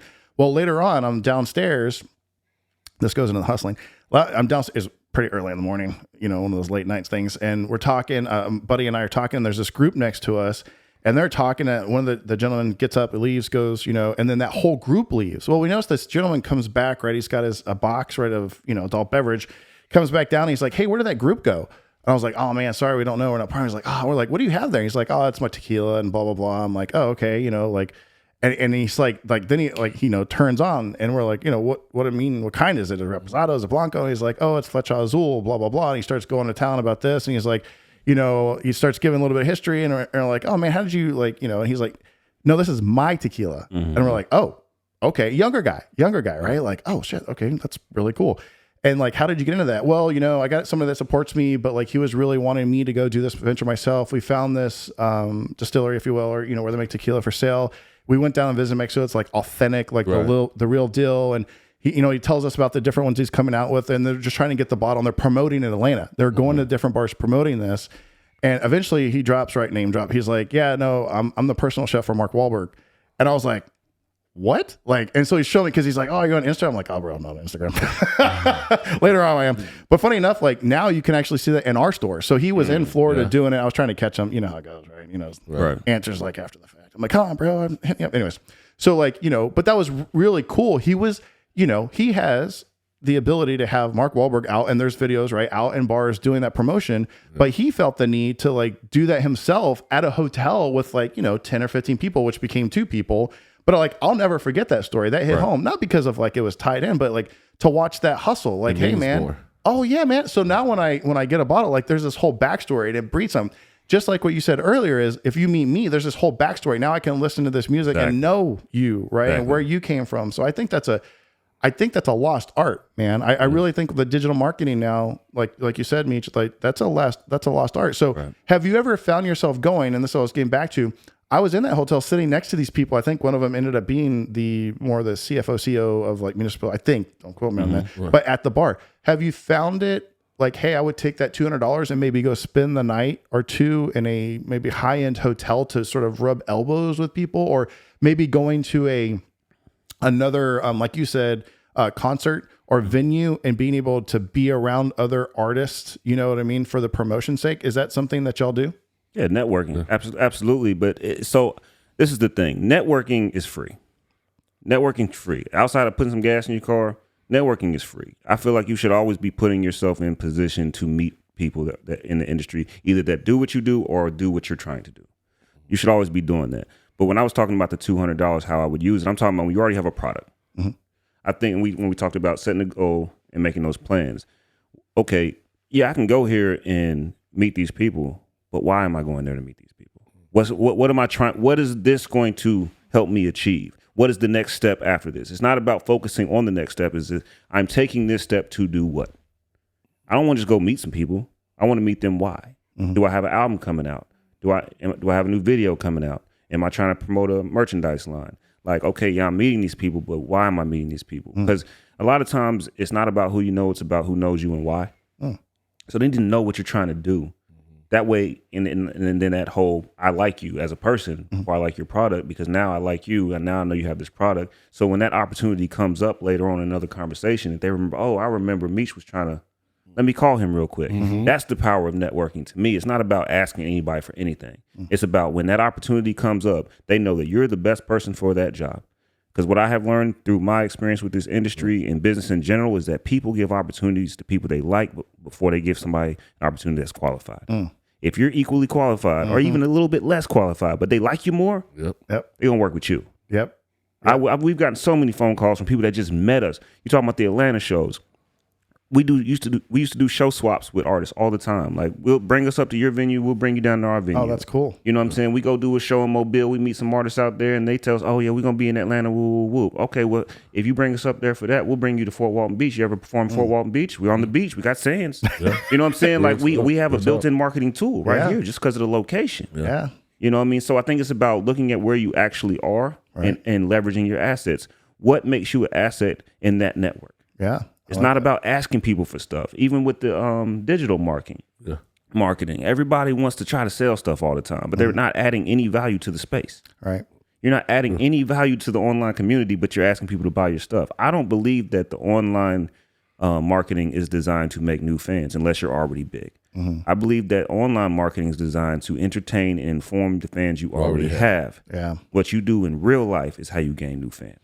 No, I mean, that's some deep stuff. I feel like I need to take Yeah, no, but take a moment after that. Like, that's some good even stuff. with Right the there. podcast thing, man, it's a lot of podcasts we won't go on, a lot of podcasts we do. But we built a relationship before you even started this. That's true. And you was like, hey, bro, I'm doing a podcast. You want to do it? I'm like, yo, I'm messing with that. That's my homie. Yeah, we're going to do it. You know what I'm saying? Because I never met you before. right. Yeah, that's true. And I hit him up. I was like, yo, we got a podcast on the 16th. Put it on your calendar. He's like, oh, yeah, I'm putting it on my calendar. And I had to call him again, like, hey, is it on your calendar? You got to make sure it don't exist. If it ain't on the calendar, Please put it on the don't calendar. That's true. But you know, and that's just where, like, even when how we got started with the I Am DJ DZ project, that was our first, like, main project. That's what really put us on the map. I had this idea, is like, we're going to be uniform. Like, a lot of groups don't wear the same thing. Like, we have jerseys with our names on them when we do shows because it sets a precedent. When you walk into a room and you see 5, 6 guys with the same thing on, you're going to be like, what do they do? What are they doing? Somebody's going to go ask us. Some people might think we're a baseball team because we got baseball jerseys on. We've been asked that before. Yeah. But at the same time, it starts a conversation. Right. And if we move uniform, we look uniform. That's why that's how you identify the police, because of what they have on. Yep. It might not even be a cop, but you think they're a cop because they got the uniform on. That's right. So if we're uniformed and we're move uniform and we talk like this and we walk like this and we act like this, people are going to want to know who they are. Yeah. Especially if you're in rooms that you're not necessarily supposed to be in, quote unquote. They can be like, how did they get here? And anytime we do shows, we go to venues, we're like, hey, what jerseys are we wearing? We're wearing this. We're doing that because we're here to do a show, and you have to look the part to be the part, and people are going to want to talk to you. It's that commitment to consistency. I mean, we didn't have some group members show up out of uniform, and they had to hear about it. Yeah, like you shouldn't be asking, "Are we wearing uniforms?" The only question should be, "Which uniforms are we wearing?" You know, that commitment to consistency. I think that people they come up with a strategy, and then they keep changing it. You have to be committed. Make the plan and work the plan. You can adjust. You don't change the whole plan. You just make adjustments. If we say we're going to wear uniforms at every show, then you know we wear uniforms at every show. It might be a different uniform, but it's going to be a uniform. Right. Commitment to consistency. So with the marketing and then getting into the other venues, out of curiosity, like depending on the size of the venue, of course, what is like the cut that they get? Is it 15%, 20%? What's the average that you guys have seen about the venue? Like no cuts at all? They don't. Everyone is different. Okay. Everyone is There's different. not like an average like 20% across the board type deal? Some venues they let you keep your door, and they keep their bar. Some of them make you charge admission. And you know what I'm saying? Some of them don't. They just give you a bar tab and it's your job to sell some merch. Wow. Most of the smaller venues, they usually don't take from you. Now you do have venues they'll charge you to just, if we're the promoters of the show, they'll charge us for the room. Yeah. And then it's our job to do everything else. But they still keep their bar. But venues, well, at least not for us. I'm not letting no venue take my door. No, we ain't doing that. No, that's not a negotiate. That's not a deal I would ever sign. You know what I mean? No, we gonna do the work. Y'all ain't gotta worry about it. We gonna make sure your bar is full and y'all gonna make a lot of money. That's our gift to y'all. I like that. So when did you find out, right? So you have the uniform side, and then of course, like a lot of people probably want to, mimic that, if you will. But when did you find out that, like, hey, let's do some swag, if you will, like for, to represent merch, the artist? Yeah. Some merch. Dang it. Yeah, I'm with you. I got you. I know when I remember. You always have to remember, nobody wants, this is crazy. It's a marketing thing too. Nobody wants to stand alone. Everybody wants to be a part of something. So if you're doing something and it looks cool, people want to do that. So if you got cool merchandise, they're going to say, how can I get that? Or if they buy into you and they like you, like, hey man, you got a shirt? Just so they can represent you. So we really started the jersey thing. How it happened is I got him a jersey for his birthday. And it said The Strangers on it, and it had the 4 and oblique on the back. So he was the first person with a jersey because I just got him one for his birthday. And I was just like, he was like, man, we need to get the whole group jerseys. And I was like, oh yeah, that'll be dope. So then we ordered the whole group jerseys. And everybody got jerseys with their name on it. And then it started being a thing. That's how people knew us. We would go out of town and we had merch. Hey, the Strangers are coming. They knew our colors. Our colors were black and yellow. It stood out, and that's how it happened. But as far as doing the merch thing, it's simple, man. People wear hats. People wear shirts. All right. People wear like stickers. You know what I'm saying? You just got to find what works for you and put it out. Get a good product. Make sure you have a decent product. And people buy niche T-shirts all the time. That's true. It really don't even have to be that great of a product. It just has to be something that's tangible. People love tangible things. And in the digital age where nothing is tangible, people like us, old school people, we love tangible stuff. Yeah. hey, this was at the show, and it brings back memories. Like, man, remember we was at this show and a fight broke out, and I found this shirt on the floor. You know what I'm saying? Like, and also that's how underground artists make money. You make money off your merch because you might not be making that money getting brought somewhere and after gas and everything, and that's how you make your money. Have your merch set do up. you have someone, because I think you said after the show, but do you have anybody during the show that's doing that? Like, do you take somebody with you, or someone volunteers? Or if it's local show, usually we'll have just somebody that's a fan of ours that'll sit at the table, or we'll sit there until it's time to go on stage. One thing that we try to do is, if we're not on stage and we're not working the room, we try to be by the merch table, because that's where they're looking for us anyway. Gotcha. But I know we started selling the DZ shirts. That was our first piece of merch. It was our MDJ DZ shirts. And the point of it was obviously the branding of it, having that hashtag everywhere, but also we weren't getting paid for shows at first. No. Like now we get paid to do shows because our brand is big enough. We have that kind of leverage where we can be like, we'll come, but this is our fee. Right. You know what I'm saying? But when we first started, nobody knew who we were.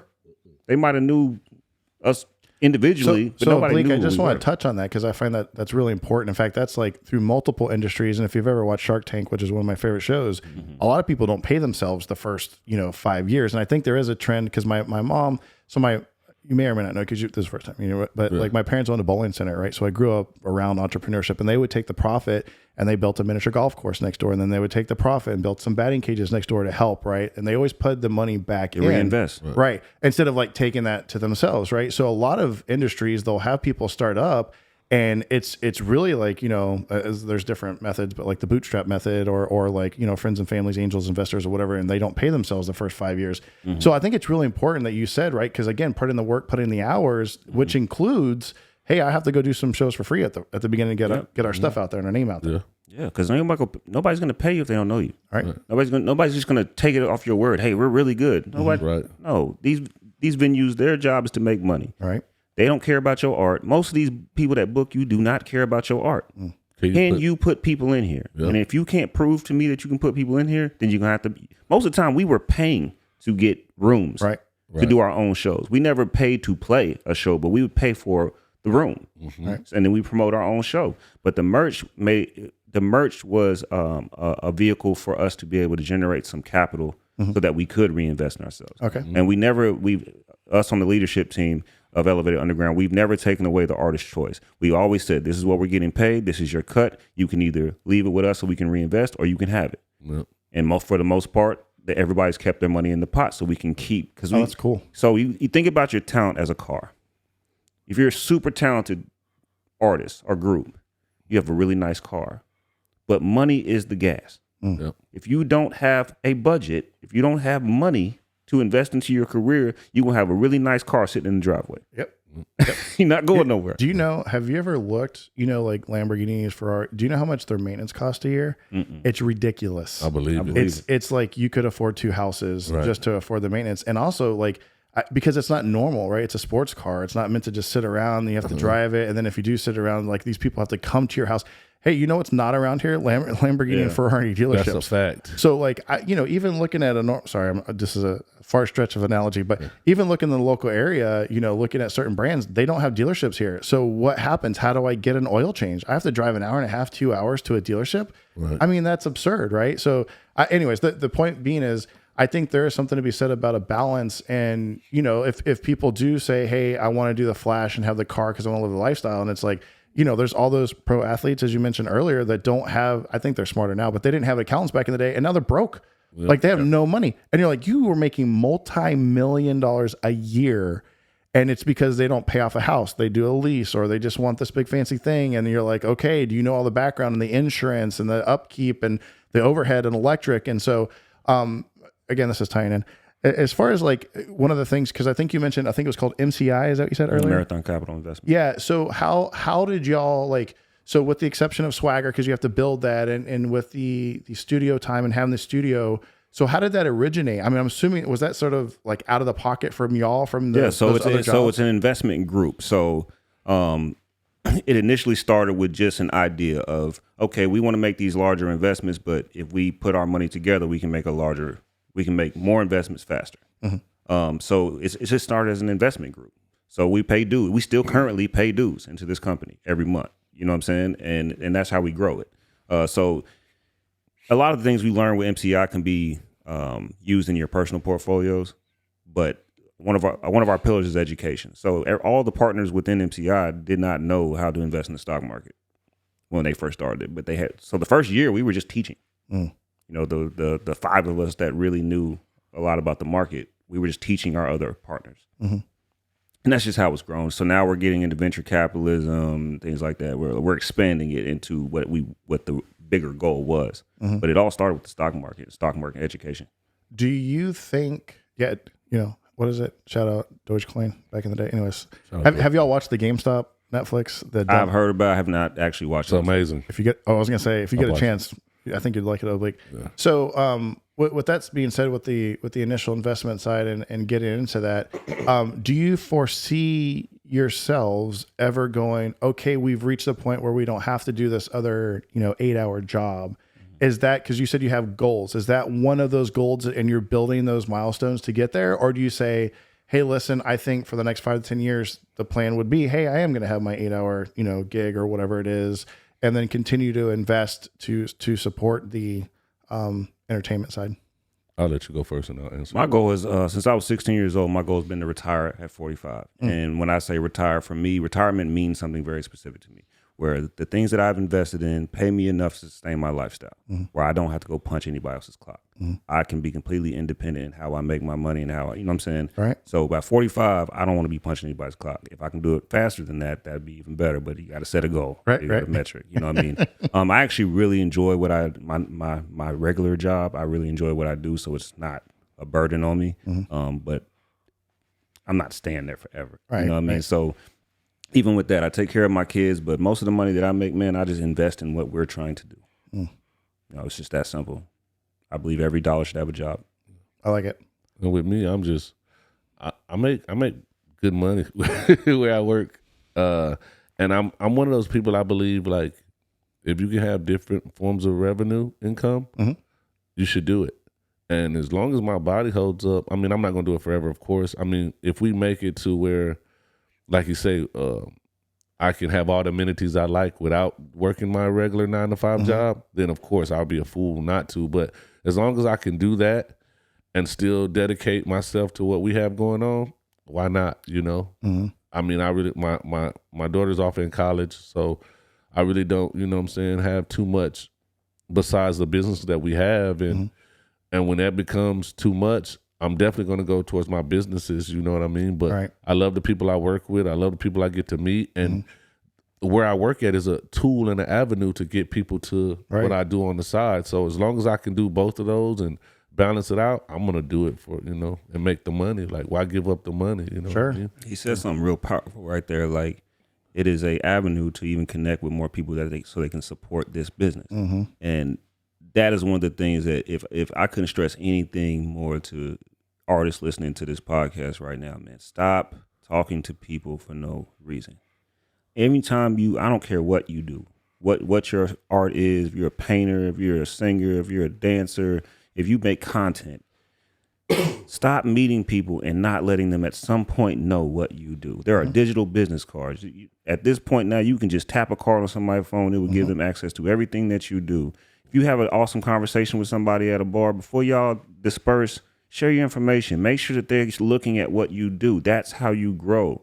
Stop being afraid. Because a lot of it's fear, man. People are afraid of rejection. But you got to get to a place. Mindset is everything. Mindset is everything. I'm not gonna lie. Like, I grab people's phone and be like, "Oh, subscribe." And like, you want to know? Yeah. I'll tap it up and hit, like, especially if you understand how social media algorithms work.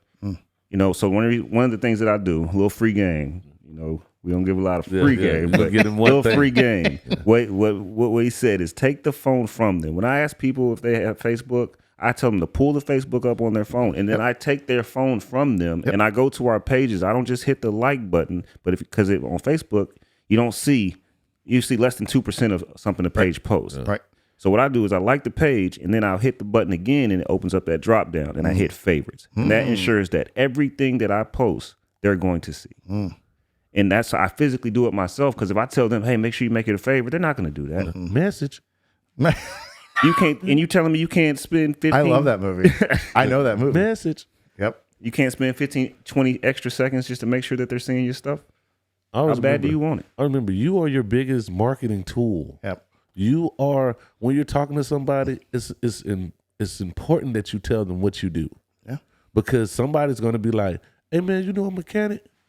My homeboy Brian, he a mechanic. Yep. I'll give you his information. Like, you are your biggest marketing tool. You. Yeah. Personal branding, you mentioned that earlier, is a big deal. So before the beard got a little too long, I used to wear a bow tie, right? And so I did a lot of like public speaking, and everyone would be like, "Oh, the guy with the bow tie." Like that was a personal branding, just sort of like you guys, right, with the jerseys, right? There's a personal branding, or I guess that's more of a group branding, but it's a product brand, if you will, at that point, right? Which I think is very important. And it's also interesting because you never know, like you said, like who you're going to talk to and do it with. We always say like do stuff with intent, right? Like, you know, when you're talking to somebody, have an intent, live life with intention, you know, do that stuff. So I think that's imperative. You never know when you're going to talk to somebody and the next thing you know, boom, hey, I'm a label owner and blah, blah, blah, right? Like you never really know. And like what you said also, Meech, earlier is, hey, treat people like respectfully. Again, you never know, right? You could burn some bridges and not even know because you're just being something you're not your authentic self and trying to be hard or whatever. Something my dad used to say all the time. He used to say, be careful the feet you step on the way up, because they might be connected to the ass you got to kiss on the way down. Oh, wow. Deep. Wow. He told me that since I was a little young man. He said, son, always remember, be careful the feet you step on the way up, because they might be connected to the ass you got to kiss on the way down. Yeah, man. So that is, again, man, you got to drop in some nuggets. This is great. Bars. That's what it's all about. real rap raw. I do love that. So I just want to go back here. The one of the things I do want to talk about is, so two things. So one, like you have multiple artists. So they're not all local, right? I know you said one moved to Texas. I don't know if he still comes and participates in some of the shows, but how do y'all stay connected even though people are disparate? Because even in business, that's hard, right? You know, our favorite, right? Yeah. They have a food truck. So they're not always connected to the restaurant, right, where they're at, and they have to go out and they're doing separate marketing and all that stuff. So how is like artists and an artist group of artists, I guess I should say, how do y'all stay connected? How does that communication and that emotion and that bond stay like with people not being in the local area? Honestly, I think is in the way that we vet the artists that we pick up. Even the name of our album, The Strangers album, is Brotherhood Built This. Like we built a bond for years before we decided to do something together. You know what I'm saying? Either, 2 degrees of separation, 3 degrees of separation, but even the newer artists like that we've signed, they were with us for 2 years before we signed them. Yeah. Coming to shows, we were putting them on shows, seeing how they move in the room, coming to the studio, just being around us as a real person. Because I don't care how talented you are if I don't like you.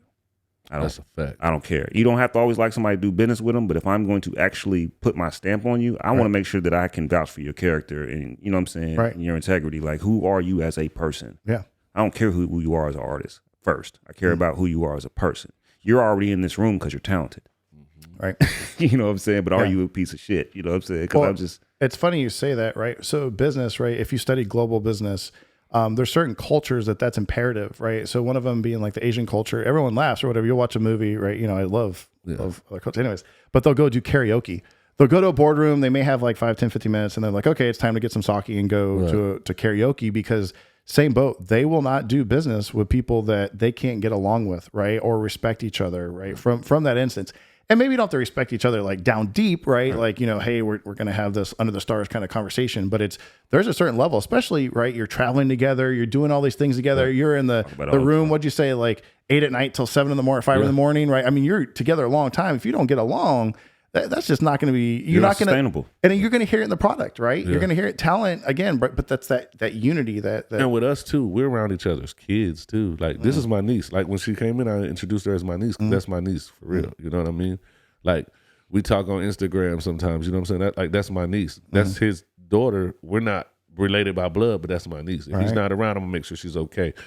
And any of our other, homies that got kids, like, so it's deeper than that at the end of the day. The business is the business, that's cool. But when you're on the road with somebody, you got to trust them. If something happens, I have to be able to be like, hey, bro, we got to get out of here. And he has to trust me to know it's time to get out of here, or vice versa. And like you say, once you get up to the upper echelons of business, people do business with people they like. Right. All that, he's got an asset I can use. Well, this guy do too, and I like him more. Yep. No, or I'll it's spend true. the extra dollar to go do a business with him instead of you. 100% Having your agree. team, and you got to have a team. You got to have a team because, as he says, as you move up, you can't trust none of them. I need to be able to trust this dude to the left and the right of me. I got to be able to trust y'all without question. You know what I mean? And so you don't just get to be a part of what we built. You know what I'm saying? Like, we've had artists come, hey man, y'all looking for new artists, man? I'm trying to get on with the woo. And he knows I'll tell them straight to their face. That's not how it works. I'll tell them straight to their face. It's like you can get some studio time. Absolutely, I'd love to work with you. But in terms of us signing you to Elevator Underground, that's not how it works. Is there a potential? This is really funny because when I spoke with the tattoo artist, they don't do like apprenticeship anymore. Like we talked about the whole, like back in the day, I don't know if you ever watched any of the tattoo shows or whatever, but it was very much like, it has to do with like ambition. Cause I said, hey, would you ever do it? She owns Mercy Tattoo.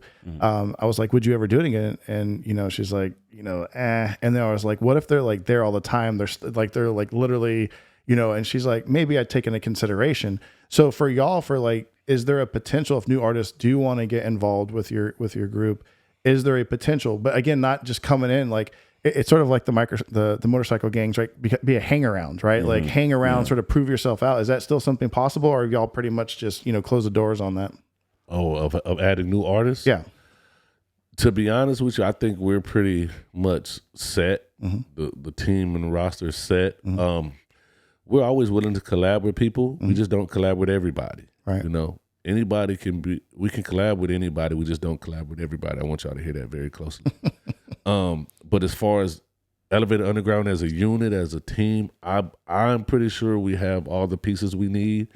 We may be managed artists maybe down the line, but all together is like 10 of us on the label. And what people have to understand, to be an artist and have somebody else's career in your hand is tough. Right.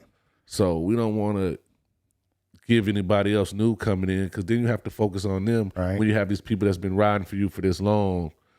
And I'm just not willing to do that. You know what I'm saying? And like I said, understandable, man. We're a Bandwidth, man. Yeah, we're a brotherhood too. And you don't want to spread yourself thin. Like, we're a brotherhood too. Like, it took a while to get here. Right. So, and also, just because you're talented and you may fit the mold, you might not fit the mix. You know what I'm saying? The recipe might add for salt, but you might not like salt like that. So, I think the dynamic we have is great. We've been through a lot together. Right. So that what makes the bond strong. And so to bring anybody else in new, I don't think it would be feasible. Yep. But we're definitely willing to work with anybody who's willing to work with us. Yeah, I mean, I'm always willing to help somebody progress themselves. Yeah. You know what I'm saying? You're going to have to pay for that, though. You got to pay. Right. I mean, we have done free stuff for people. We've been at events and come across artists that we just really like, either like their energy or like what they had the potential to do. And we literally been like, hey, man, come get in the studio with us. Let's work on something. You know what I mean? So, but that's, you know what I mean? We have our own studio. We can do that. You know what I'm saying? So, but in terms, like you said, in terms of signing new artists, we just don't have the bandwidth for that, man. Like, we've got our team. It was years, damn near a decade of putting this team together. So right now there's a saying, expand your band outside of musicians. So right now, anybody wants to be involved with us going to have to know how to do something. Right. Not make music. I don't need nobody to make music. I already know how to do that. I need marketers. I need videographers. I need photographers. I need those type of people, lawyers, things like that. I need those type of people. That's the new members of the band that we need now need to know how to do those things. Got you. Yeah. The group. Yeah, because that takes stuff off our plate. I shouldn't have to keep doing all this paperwork. Right. You know what I'm saying? Like, it just is what it is, because people don't understand what it takes to release music correctly. Yeah. They think you just make a song and put it on YouTube or pay distro and it's out there. Well, if you want to get paid for your music, you're going to need to get your sound scans correct. You know what I'm saying? Your metadata has to be correct. You got to make sure your samples are cleared. It's a lot. You got to make sure that the beats you have, you can legally use. Yeah. Most people don't even own their music. Yeah, that's fantastic, right? So, one of the questions, so I do want to touch just real quick on COVID, because I know that you said something. I always like asking people that have gone through COVID, like, how did you recover from that, which you said a little bit. But so with music, right, because there's like copywriting and intellectual property, right? And so business is very interesting. When you have that, like you were talking about the music scan and stuff, how do you ensure, right, that you guys have, this is terrible of me, and I will make a bad grade in the next course. But anyways, if I'm not mistaken, copywriting is for music. Is that correct? Yes, you have to copyright music. Copywriting, right? Yes. Okay, cool. Because intellectual property is more like, Yeah. got it. So as far as the copywriting side, that's a whole legal side you have to do too, right? To go through that avenue, which is another piece of investment because that's not free to do as well, right? Well, luckily, the way that the landscape is now, with a lot of these digital distributors, whenever you publish your music to these digital distributors, it comes with a copyright. They copyright it for really? you. They do it, yeah. So they cut a lot of that stuff out that you have to do. But you can also go do it yourself. You know what I mean? The biggest thing, another piece of free game, register your song as a songwriter, not and as a performance.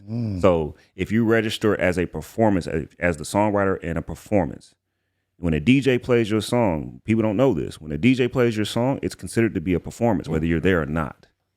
Because the real DJs have to pay for the stuff that they play. Right. You know what I'm saying? Yep. So if a DJ plays your song, I got my first royalty check long time ago. My first royalty check came from Italy. I've never been to Italy because the DJ was playing my music. Wow. That's pretty cool. And that's why you register as a performance, because anytime your music is played, whether you're actually on stage rapping or someone else is playing it, it's a performance. Oh, great. Yeah, that is huge. I had no idea about that. That's really good insight. Yeah. For sure. So I do, like I said, I want to touch base. So how did, right? I mean, because even your day jobs, right? It was difficult times during COVID. How did y'all make it through that, man? Ooh-wee. Go ahead. I know. I bet. COVID was it was a different time.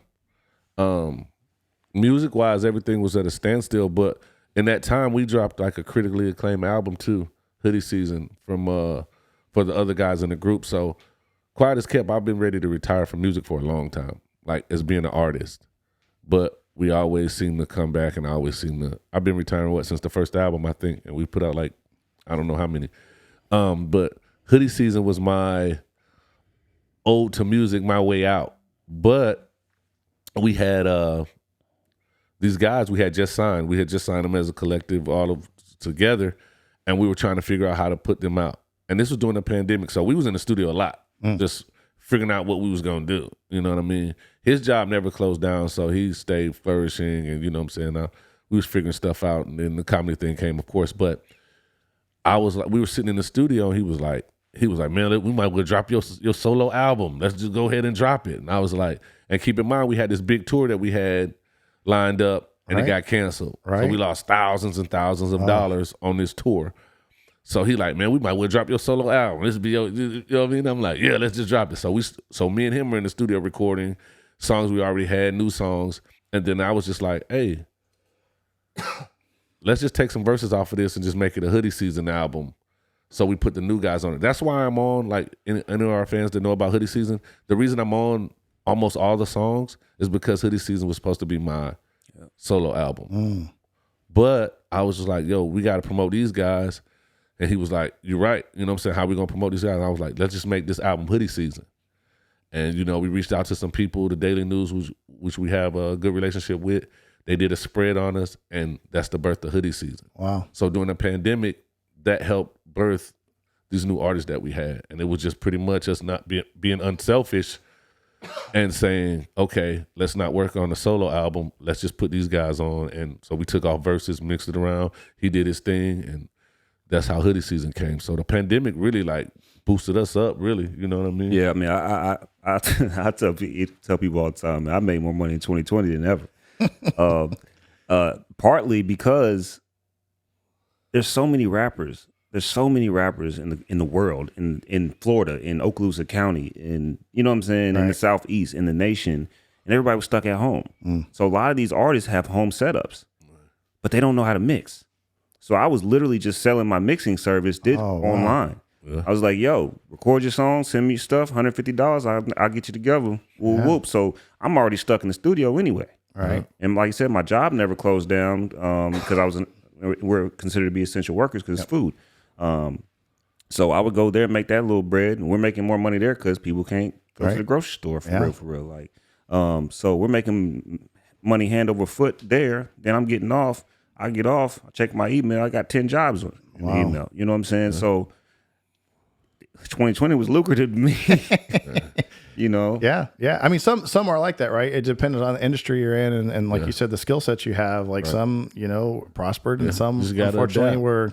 I know I was stressing, boy. I was like, boy, I'm finna get this ski mask. It's finna time to go get it. We finna, hey man, I got overhead, but it worked out, at the end of the day. And then my job opened up, and then it was just a blessing. Like towards the end, we got promotion and stuff started moving, but I'm still kicking myself in the butt about that tour. That tour was going to be amazing. I think we were all a little depressed.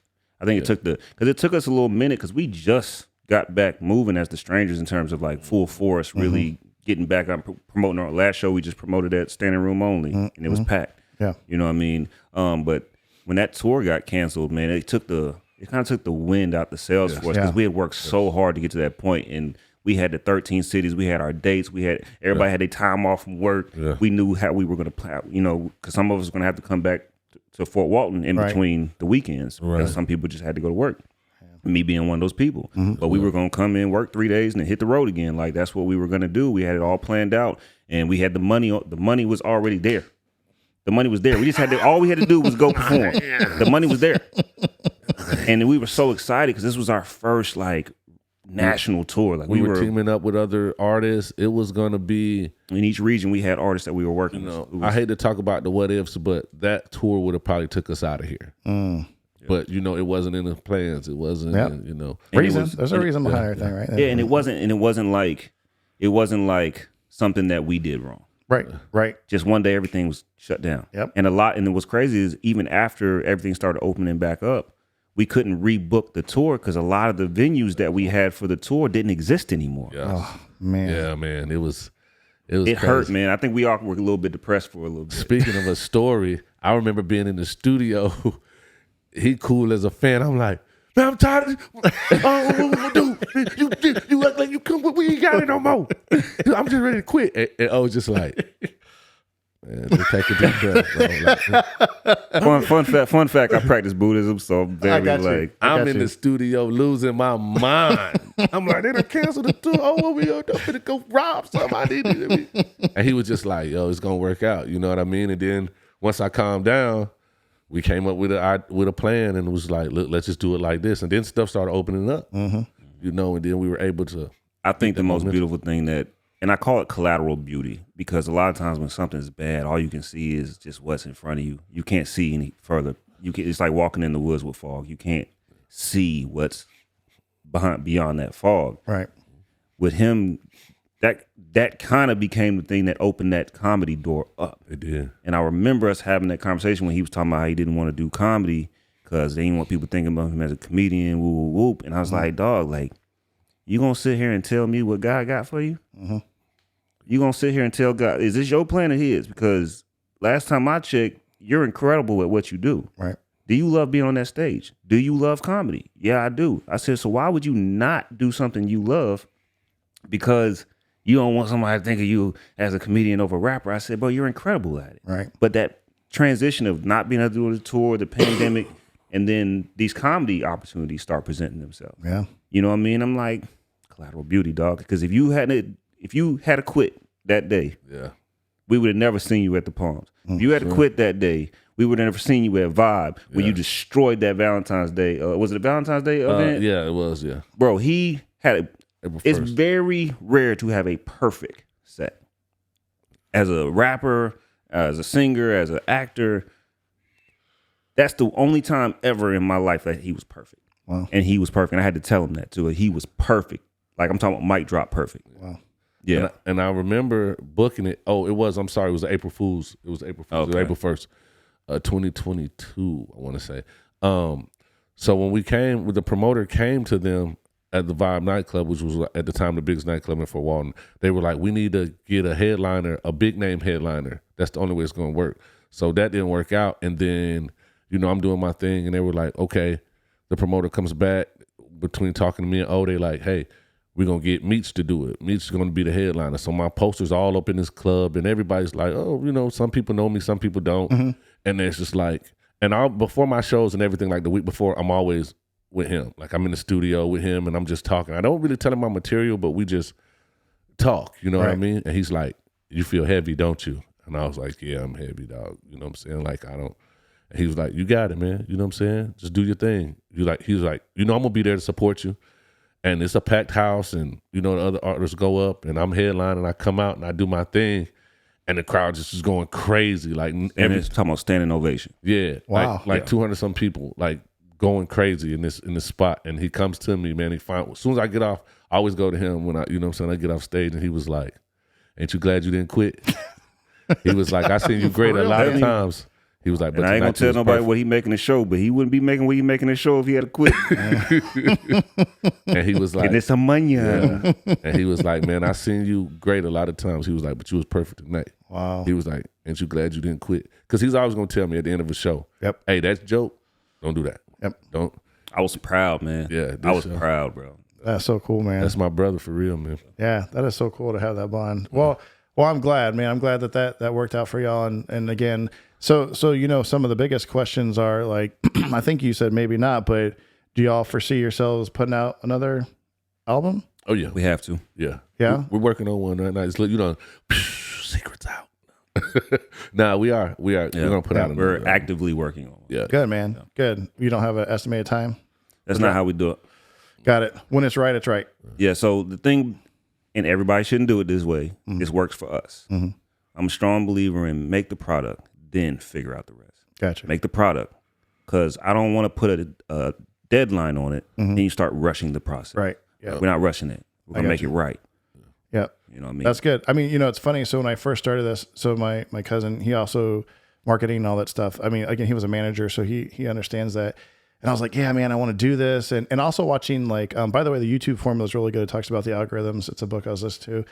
And like, if you watch Mr. Beast and stuff, and like everyone, like if you look at all the very successful people that are out there from the digital side, they did like 200 videos. A couple of people are like, it was 2 years before I got my first penny, like my first penny. And my cousin was like, dude, you just got to do content. Like, just do it. Right. Do it, and so if right. So it's pave, but it's people add value experience. And the whole reason I did this was, it is for me, but it's from the branding perspective, but it's really because there's so many, as you have dropped a lot of, right, lessons learned, nuggets, all that stuff. There's so much that you can share value with others, right? Not a business differentiator that is like your key that now like you've given them the golden goose and now they can go on and take it and you're never going to be the same, right? But there's a lot between competition and collaboration, and you can really grow. And so that's why I always appreciate, like, I'm like, okay, man, I'll just start doing it, right? And I'll get more refined. And believe it or not, my mom listens to these. And so, like, I have the opportunity to get that real feedback, like, right, the real feedback. Right. I'm like, not so great or whatever. And that's a nice thing. But again, really, it's really to be able to share, all of these things that awesome people like yourself have to give out in the world, provide. And hopefully, right, a little bit of marketing and promotion. You can, link this at some point, and maybe that helps you guys. I mean, that's the whole deal, right? It's again, it's really for y'all. Like, absolutely. I'll let you in on a little secret too. So Destin is probably our most viewed song. Collaborative put together, it's probably got like 250,000 views on all platforms, everything put together, like 60,000 or something on YouTube. The second one, because the first one had like crazy amount. We never performed that song ever. And that's our biggest song to date, like as far as views wise, putting us out there to see people. That song was meant to do what it was meant to do, but it didn't define us as a group. So anybody out there that's trying to do stuff, just do it. You may have 2 views today, right? And tomorrow you may have 20,000. You never know. And it's going to get somebody to come back to watch that one you had 2. So just advice to you, just keep making content, bro. Sure. Keep doing what you love. Keep the people on here that you're interested in, and it's going to resonate. And one day we're going to be like, hey, man, let's get on the podcast. You're going to be like, I'm busy. Yeah. I'm busy. I can't get you today. Set a standard for what you're trying to do, but don't overthink it. Put that stuff out there, man, because, I mean, a lot of times as artists, because we're sensitive about our stuff, like, believe it or not, usually the song you like the most ain't the song people want to hear. You know what I'm saying? You should put it out there, but usually when we drop albums, the songs that people tell me they love the most are usually the songs I don't like the most. No, I've heard that before. Believe it or not, I've actually heard that like quite a few times. So with that being said, so the album coming at some point, thank you guys for letting us know that. What about a tour? Is there some re-envision with some different venues now, because the other venues don't exist, to actually go out? And maybe that's like after the fact, right, with the new album, so you have that new material and then some of the old material, or is that just like, hey, that's so far out, we're not even envisioning that at this time? Me personally, everything's on the table. I think we'll cross that bridge when we get there. Right now, I think I can speak for the collective unit. Right now, we want to give them another album because the fans deserve another album from us. You know what I mean? They've been rocking. We have literally been killing shows for years off the same album. People love it that much, and they love us that much. But one thing that we hear every time is when y'all dropping a new album. Now, we drop singles all the time, but I think that the people that have got us this far and have supported us thus far, they deserve something new from us. And we're older now. We've lived so much life since Brotherhood Built This came out. Right. Since the IMBJ DZ project came out, even since Hoodie Season came out, life is different. We've experienced different things. We have a whole different chest of content to pull from, experiences to pull from. So I think that they need to hear who we are now. No, that completely makes sense. Yeah, man. I hate, this is a horrible analogy, but like, you know, Adele, right? Adele drops and she did like the 21, like with her age. Dude, sometimes it's funny. You can get really angry and listen to hard music, or you can get angry and listen to Adele. I don't know. Sometimes I do that. Blast some Adele. But it's interesting, her experiences as she's grown. And this is even a farther stretch. Taylor Swift, like her lessons. I mean, listen, man. Dude, songwriting, dude, I'm just trying to say, again, she's target her audience. She's found her audience. She's got her niche, man. I mean, I like Taylor Swift. I'm not a Swiftie, but I like Taylor Swift. She's got a niche, man. She's definitely doing her thing, man. There's the singing, there's the songwriting. Lady Gaga. I love Adele more, though. No. I mean, hey, listen, I love some Adele. So we're getting closer to the end here, guys. So I want to wrap it up, but I wanted to give y'all the opportunity before I ask what I call the special questions to y'all, respectively. But from a lessons learned, from a personal and professional, if you're able to, sometimes that's hard to delineate, but is there anything that you've learned in your life personally and then separate professionally that has stuck with you? Sort of a motto. Like you guys have dropped a lot of them as we've had the conversation, but anything you go back to, right? Because sometimes it happens contextually. It'll be like, hey, this is happening. And I always go back to this, you know, like you said, my dad said this about stepping on toes and kissing the butt on the way back or whatever, or way down, sorry. Yeah. But is there anything like that's sort of like your mantra that you know, like you wake up and you're like, live and breathe and boom, this is it, you know, from a personal standpoint and professional? Both. For me is, your team is not always your business team. Having a great team means like the family, the significant other, your brothers, your friend, your business partner. That to me is something I carry with me all the time, every day. It's something we say was on Forrest Gump. You lay with your back against my back, that way we ain't got to sleep with our face in the mud. Having a good support system in your all around everyday life will make you successful in your business life. Because if it's BS in your outside world, you're going to bring that BS to your business. If it's BS in your business, you're going to bring that BS to your outside world. You have to make sure everybody on your team has a job and they know it. Whether it's your wife, your girlfriend, your kids, everybody needs to know that they have a job to do and they are important in every role they do, because without them, you can't do what you need to do. And that's something I take with me every day. That was really good. Fantastic. Thank you. What about you, Malik? I would say always use your magic ingredients. I learned this from my grandfather. The magic ingredient in life is action. Anything you want to do requires you to take action. Within taking that action, don't be afraid to be bad at something. And I think the other part of that applies to both would be stop being the smartest one in the room. You got to surround yourself with people that know how to do things you don't know how to do. And you have to be okay with being bad at stuff. You know what I mean? Because if you think you know everything or want to be the person that knows everything, you can't grow. You're going to be right where you are. You have to get around people that have achieved what you're trying to achieve, people that know more than you know, that can help you process and work through these things you're trying to figure out. So, yeah, use your magic ingredient, which is action, and don't be afraid to be bad. That's good. That's I think it's solid. Yeah, I'm always a fan of surrounding myself with smarter people. Like it is. There's a really interesting book, Thinking Mindset by Dr. Carol Dweck, and she talks about the growth mindset and fixed mindset. And like to have the growth mindset, you do have to force yourself. Like even if you think or have that intrinsic view of yourself of being smart, it's always best if you do truly want to grow as a person, whether that's mentally, emotionally, spiritually, physically. Like you got to be around people that are in that next level. That's huge, man. That's a big deal. And like sharpening your sword, right? Like you said, like, you know, to continue, you got to sharpen that sword. If not, at some point it's going to get dull and rusty, man. Right. You got to keep out there, keep those skills. So, okay. We're at the special question part. You guys ready? Okay. But you listened to it, so you may or may not know it. You haven't, so it's going to be fun. So I'll ask you first, Meech. Okay. In your lifetime, Okay. how many beds have you slept in? I went somewhere else with that question. In my lifetime, how many beds have I slept in? Mm-hmm. I don't know. I'm gonna say roughly 100. 100. Yeah, You roughly. think that's all? You've been on camping trip. I know. You've to friends' I've been a houses, lot. you've been I'm just saying traveling. 100. Yeah, because we did 23 shows in month. Never mind. All right, let me get a good. So here, Like 3. Okay, let's say. let me tell you the trick like here. 500. Meech. Let me tell you the 500. trick. So the trick is it's not the number, Okay. right? It's when you start thinking of that, Yeah. it's where your mind goes. Right. You're like, oh man, I went here. Oh, when I was a kid. Oh man, I slept in this house. And it's the journey your mind goes on is the true answer. And it's such a fun thing to ask somebody because they stop and you have to think about it, right? So some people have traveled more than other people, I done right? slept on couches too and everything. That's what I'm saying, right? Because people be like, wait, do you mean like a tent, couches? Yeah. What do you mean, right? But it's a neat thing to have somebody's mind go on that journey and you start getting all those like, you know, sparks of memories. And it's such a cool thing for somebody to have. Like, so it's really, again, it's not the number, right? It's not the number. Just because But I know say- you're starting to be like, oh man, I got to get. I'm just gonna say 500 to make it sound cool. 500. 500. That's it.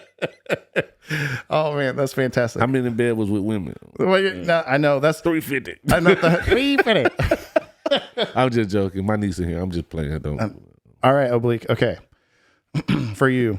So the special question is, if you had the opportunity to live another day in your life, to add one, would it be in the past or the future, and why? Damn, That was a good one. That one hurt. I'm gonna sit back on that. I'm gonna say the past. One day in the past, man, because it's some people I lost in my life that I would give anything to have another day with, like for real. Yep. Yeah. So definitely the past. I appreciate that, man. It's that you like in my head when I initially thought, and I've asked that, and you know, again, multiple conversations.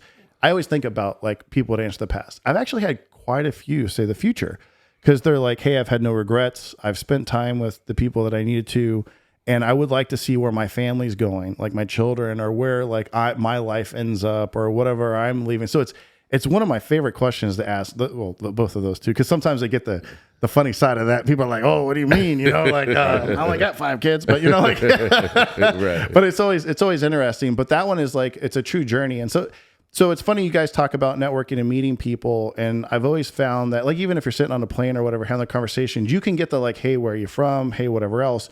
But you get these really cool questions you can start to ask people, and you get to really know, you know, about them in deep. Like, hey, if you had a chance to go spend money, you know, at a brick and mortar store, like, and it was like X amount of money, but you got like 5 hours or whatever, like, what store would you go to?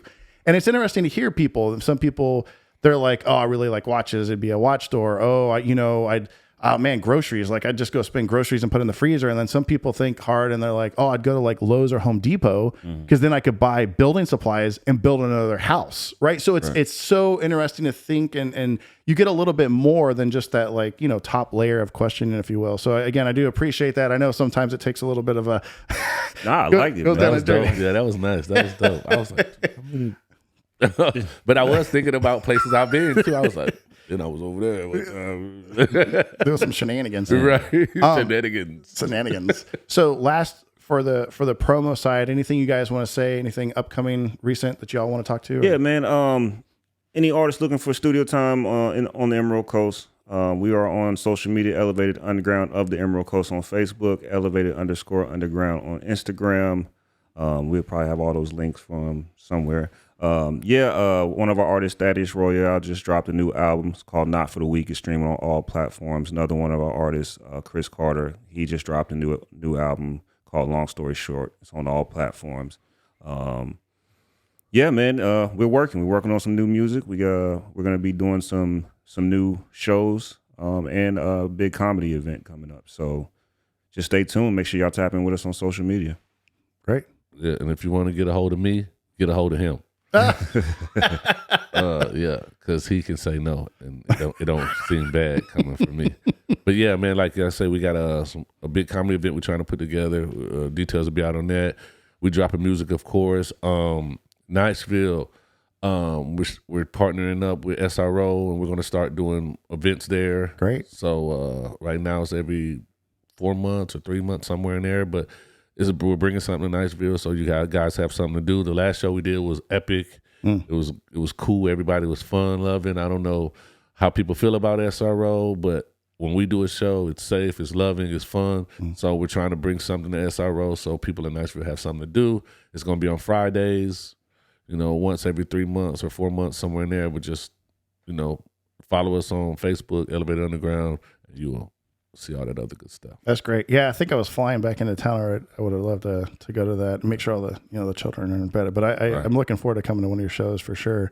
Well, y'all, I very much appreciate y'all's time coming on People of Value Experience. And until next time. Yeah.